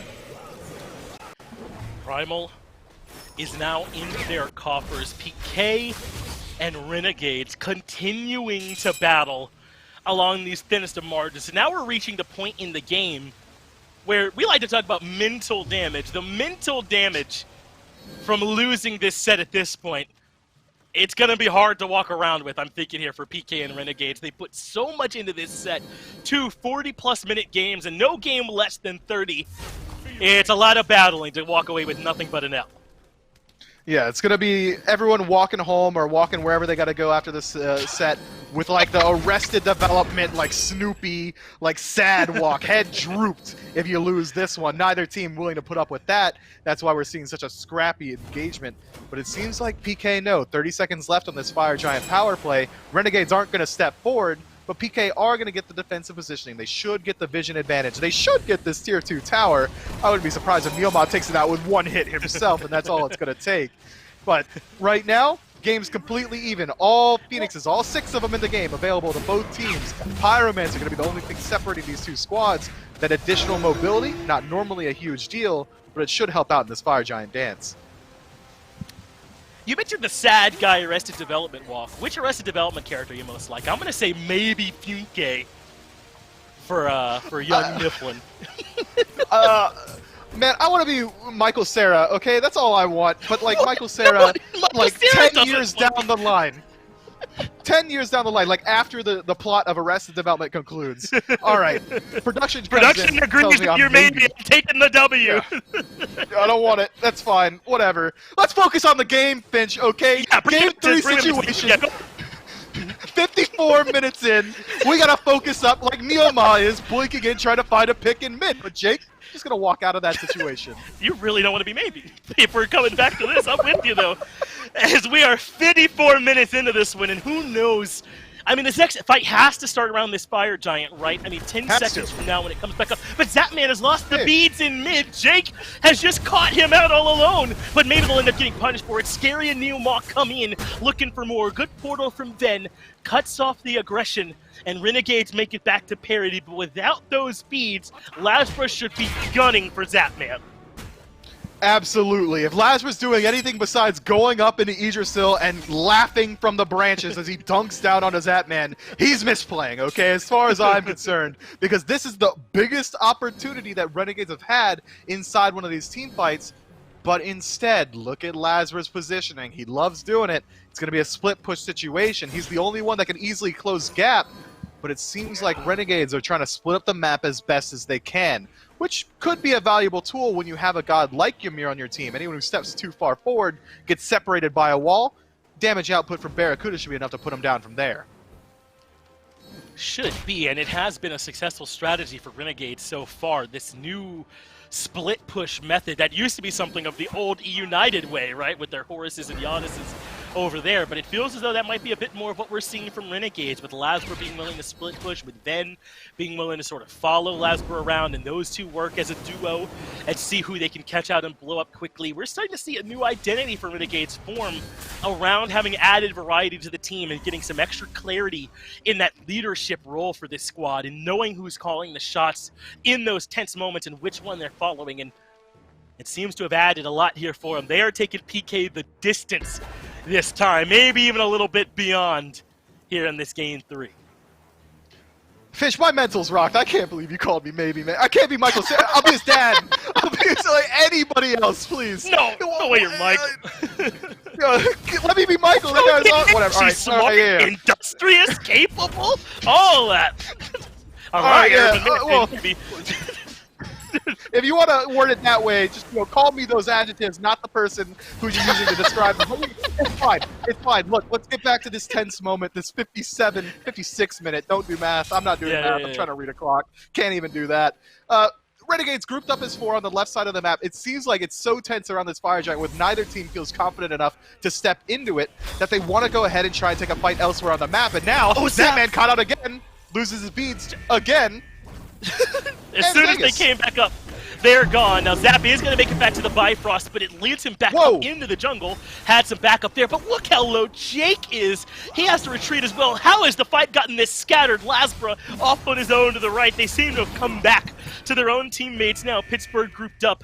Jake walling off so he has a chance to escape, but Scary D and Neil are continuing to hunt. Blink stun from Scary, catches Barra. Airstrike gets him up and over the wall, but Pittsburgh Knights are still hungry. Meanwhile, Variety, trying to win the 1v3, has some backup from Lansbra, but he does not want to be a part of this fight. Cubo Fred makes his way in. Overhand smash plus the knockup, and Variety cannot hope to live. Now Scary using the execute to close in the gap. Hit that first bit of the dash, so should be able to chase, but looks like they gave up on it. They'll just take their pick on a Variety. Yeah, I think that was the second dash there from Scary D, but that's not the only person getting picked out, not the only tank either. It's going to be Neilmaw, gets stunned out of his dash, forced to use the ultimate, the Beyblade ultimate, to try and escape out of that situation, but he creates a little bit of space. That's, we're going to say, what he was doing up there, and it opens up an opportunity towards this Fire Giant, which is burning incredibly quickly. Renegades, without variety for a full minute, are going to have to let this one go. Now, all the ultimates are starting to come back up. Again, we're in a situation where PK has 5 members with Fire Giant. The only thing standing between them and a victory is 3 Phoenixes and 5 angry members of the Renegades. Not even 5 this time, just 4 for the next 35 seconds.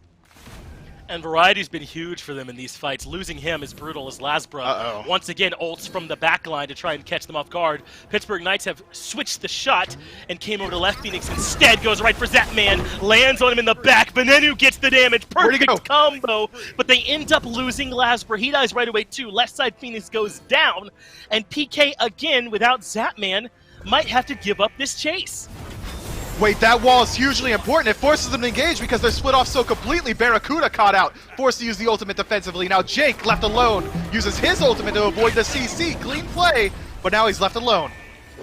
Hugo Fred leaps away. I don't think Renegades have to chase this, but Jake seems to want to freeze. Lands onto Scary. That is enough to keep him at bay. How are they still dead for 50 more seconds? How long are these timers now? As Jake continues to try and hunt down Scary. Variety's back, you're right. Lasbra's the one who fell, and he comes in with the TP. Scary D avoiding the unstable vortex as planned, but Variety wants to keep up this chase. Renegades are walking it down mid, and Pittsburgh Knights can't disengage from it to freeze into the knock-up, and Barra gets one more kill. It's Scary and Satman on ice as Renegades trying their own hand at a 4v3. Yeah, Scary D gets to live for 80 seconds in the Shadow Realm while Renegades knock on the door of the enemy Titan, trying to return at least 1 Phoenix. It's a 4 versus 3 scenario, but Zapman's going to be up in the next 10 seconds. Ultimate available for Kuzembo and Hebo here. It's not going to be easy to close gap to this bird. If Paul's able to find his way into the back line, he should be able to shut them down, but no blink available to him. Means that he's going to have to play it a little bit more smart. Instead, Renegades not willing to take the risk are going to go ahead and run away here and potentially pick up the Oni Fury. Those powerful minions should help out a little bit with the fire minion waves flooding their base, but 2 Phoenixes down, I think PK still come out ahead. Yeah, PK in a great spot here, especially in a world where Renegades can't afford to get aggressive and look for some Phoenixes of their own. So that leaves Renegades, I mean, why say their last leg on their last Phoenix? And trying to hold on here at this point. They've done some miraculous defenses. They have held on as Variety does not have the damage, it seems, to finish off those minions on his own. They eventually do it. Their Titan takes some damage, but Renegades are on damage control now. They have to keep these waves pushed up, try and get these minion or these Phoenixes spawning again as PK with Fire Giant buff on Hugo, Paul, and Neil. It's their job to keep up so much pressure that Renegades don't have a chance to defend. To quote one of my good friends, it's been 60 actual human minutes that we've been in this game now, and Renegades are certainly on their last legs. They're grouping up, but it's the exact same style of defense that we've seen come through them time and time again. Lazarus splits off, tries to make his way into the jungle to find a pincer ultimate. Now, PK with Fire Giant for the next 40 seconds are trying to work on this last Phoenix Siege. Lazarus, all the way on the other side of the map, won't be available for this defense, and Jake's been separated. The last we're going to run into Cuvo and Scary. Only gets attention from Scary as through space and time clips Paul again. Kind of see Ben popping off of the player kill. They're a bit excited. But how can they make it work off it? Variety uses the portal to get down to the back of the fight, but not quite enough to cut off Paul. He keeps up the chase alone. Does not have the long-range stun, but Lasbrook can close the gap. Blink from Paul gets him out of there, though, so somehow the Hubwa continues to elude capture. But the base has been sieged now. Renegades have minions in there. They're going to have to contend with those soon or win the fight here. Zapman makes his way out of there alive. Trades out the Aegis, maybe a little bit unnecessary, but does maintain his own life. And now 4 members of Renegades are isolated because Barracuda is forced to go back to base. Lasbra and Variety deep caught in enemy territory. Fear no evil to lock down Lasbra. Cuvo Fred does the job, and that will be it for the Rat for 90 seconds, a minute and a half to watch in grayscale. Renegades mid-Phoenix is back up, but there's minions on it already. No, they did. They pushed the wave up. Their mid-finish responds, but the fight is not going their way. Variety makes it through the portal. Finn playing Giannis so well throughout this set and able to make it work for them. They got their Phoenixes up. Their Titan will heal, but look at Pittsburgh Knights. They know where they're going to go. They're beelining right to this mid-Phoenix to burn it down quick. Burn down the Phoenix, back up to Fire Giants, what I'm predicting to be the call here, unless they're able to find a couple more picks. But Jake, not going to make it easy. That wall separates not only teammates, but also auto attacks. If he drops in front of the Phoenix, should make it much harder, but instead he catches Fall! But no one can follow up with a good wall from Jake. They just do not have the damage without Barracuda there, so Paul walks away casually. The mid-Phoenix goes down, and Pittsburgh Knights are like, okay, guess we're going back to FG. Too easy for them, as Renegades have to go back to damage control and keep this base safe. Look, Lazarus still dead for 30 seconds, okay? Fire Giant's going the way of PK. It feels like an eternity ago that he died. But now it seems like Renegades are willing to put up a defense. Jingwei's going to go back to base and try and fly in and close a little bit of gap. Jake separates Scary D, but then gets caught up by Cubo on the back ends. They delete him instantaneously. No more Venenu for another 90 seconds. The same that Lasbra had to wait. Lasbra fortunately getting out of jail any second now. He'll be able to rejoin the fight. But Renegades have given up their defense on the FG. PK will be claiming their 4th Fire Giant of the match, the 5th one that has gone down in total. And now with the mid-Phoenix gone, they can start to threaten these side lanes a little bit more, as Jake has been caught out by Neil Ma, pushed back towards the team. Beads keeps him safe as Lasbra goes up to the sky, looking for a target to dunk on as Jake's already low. Lasbra goes for Peel, but it is not enough. Jake ends up falling. Cubo falls as well as Lasbra gets a return kill. Somehow Barra is still alive in the back. Paul comes in, but the mantle stun bought them time. Barra hits the shot, and Paul ends up going down as well. It's just Variety left to try and hold on. Welcome to Niflheim, Barracuda. Now go to the grayscale screen as Variety tries to buy a little bit of time, but it seems like PK know where they want to be. The 2 carries moving in towards the enemy base. Neilmon just trying to stop this back from happening. This could very well be the game. CC is available. Ultimate's going to stop that one in its tracks. Now he should be able to teleport unless the push comes up. That'll interrupt it as well. So now he can teleport. The push and the ultimate are down. Variety TPs to Phoenix. Now he backs. He needs to heal, but it's not going to happen in time. I think that Neil has done enough. Scary D and Zapman on their own, putting the damage onto the Titan for Variety. Goes right to Zapman right away. Venenu back up through space in time. Doesn't connect then. Zap uses the Bifrost to get back to the Titan. And 65 minutes is enough for PK to take care of Renegades by the thinnest of margins. Good God. PK, reigning world champions. Take it. Yeah, GG, go next, but not with me. I'm tired now. What a sick game, man. Back and forth. All in all, just a huge performance from every single member. I think Aggro can wash Hurrywin's name out of his mouth. Venenu has earned the right to pick Giannis in my mind, but PK climbing the ladder. They absolutely are. Every time we see this team, it seems that they are improving.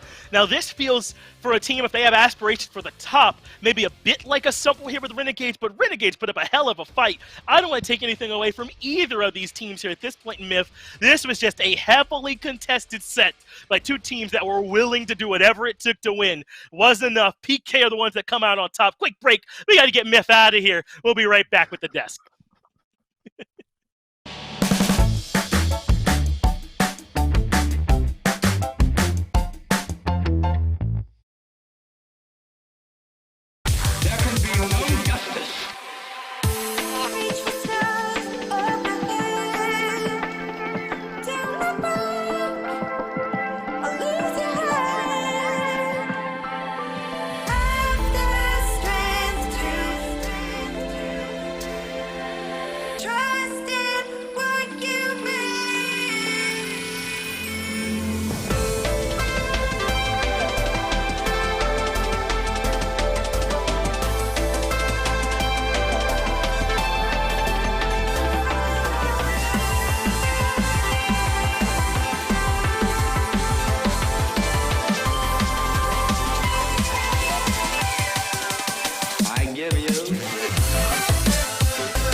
Charge your rocket ship.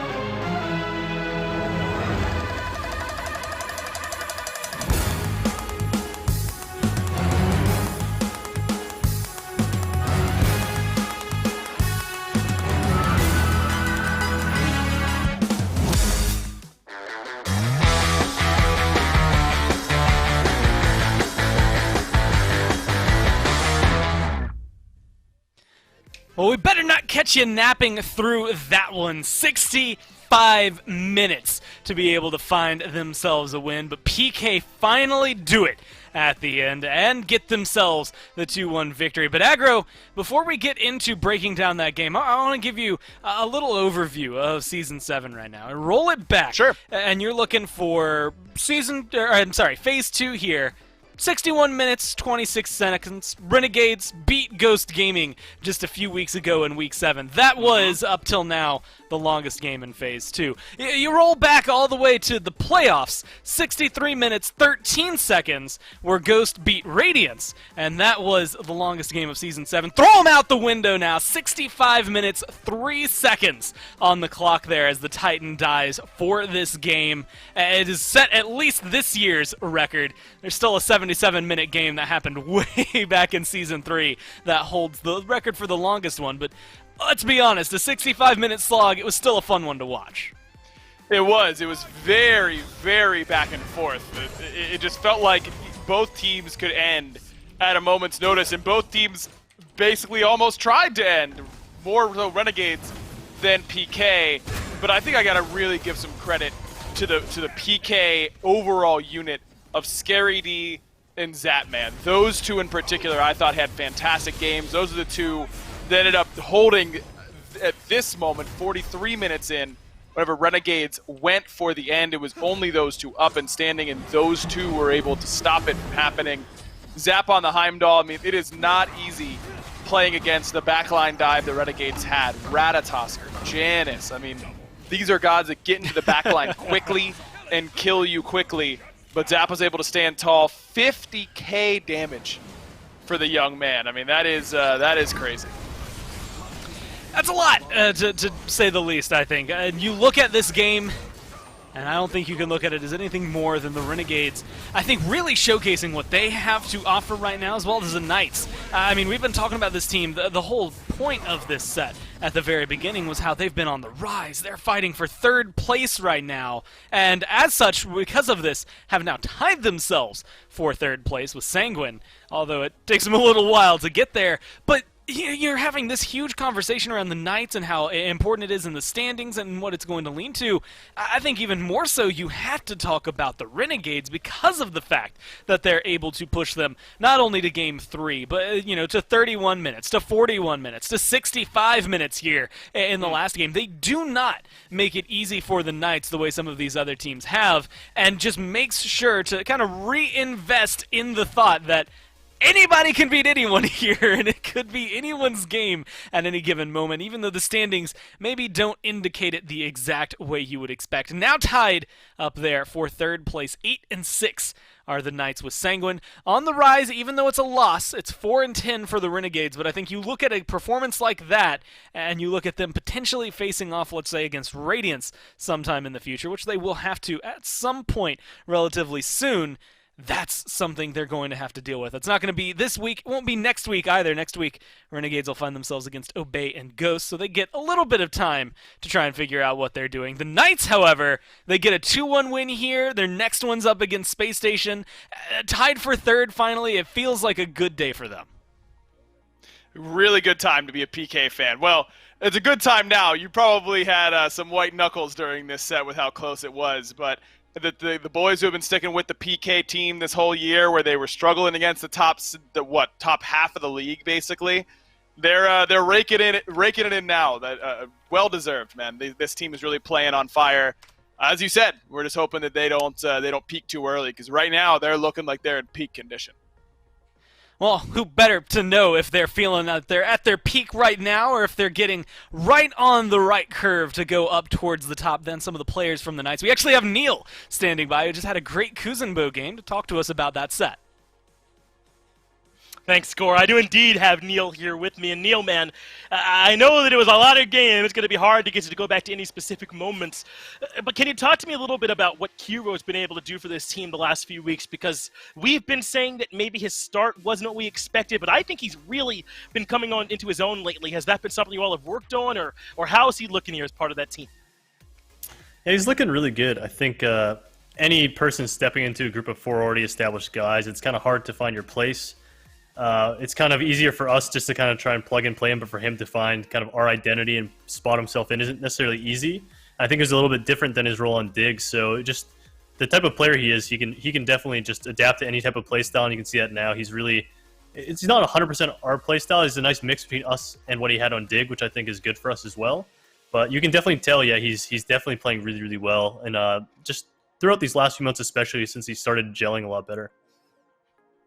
I really think that you can see that improvement. You're absolutely right there, Neil. Talk to me about this third game, though. Obviously, the 65-minute slugfest. How do you all stay in those games? I mean, I say all the time, you all are the most patient team in the league, the most willing to play defensive, and you know you can always come back. Was that mentality what helped you all stay in that one? Yeah, for sure. I just think that any game that goes late, we always have a chance to win. And we think that, just based on the standings too, we think we're a better team than Renegades. So we know if it goes late game, we kind of, I feel at least, that we have the upper hand. Like, those teams that are a little bit less established, I think, are more prone to making mistakes late game. You're kind of dancing on a knife's edge, and one mistake can kind of push the game each way. Not that we didn't make any mistakes today, but I just felt really confident going into that game late game for sure. Well, I do want to get one more question in here for you, Neil. You all are now tied for the 3rd seed, and you brought up the standings. I think that you all are getting hot at that right time. Just how strong do you think you all are? Because you've got this set against Space Station coming up here next.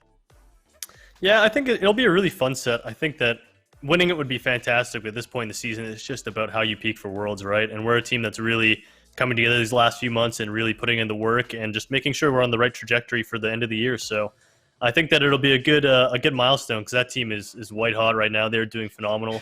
So I think that it'll be a really good matchup, because we're on the up and up, they're on the up and up, and it's definitely just nice to be on the upper half of the table for sure. This second split for sure. So yeah, we take that. We take that. Always a team with a mind towards Worlds. Well, I'll let you take a break after that grueling set. We have one more set coming up after this. We'll be right back with plenty more Smite.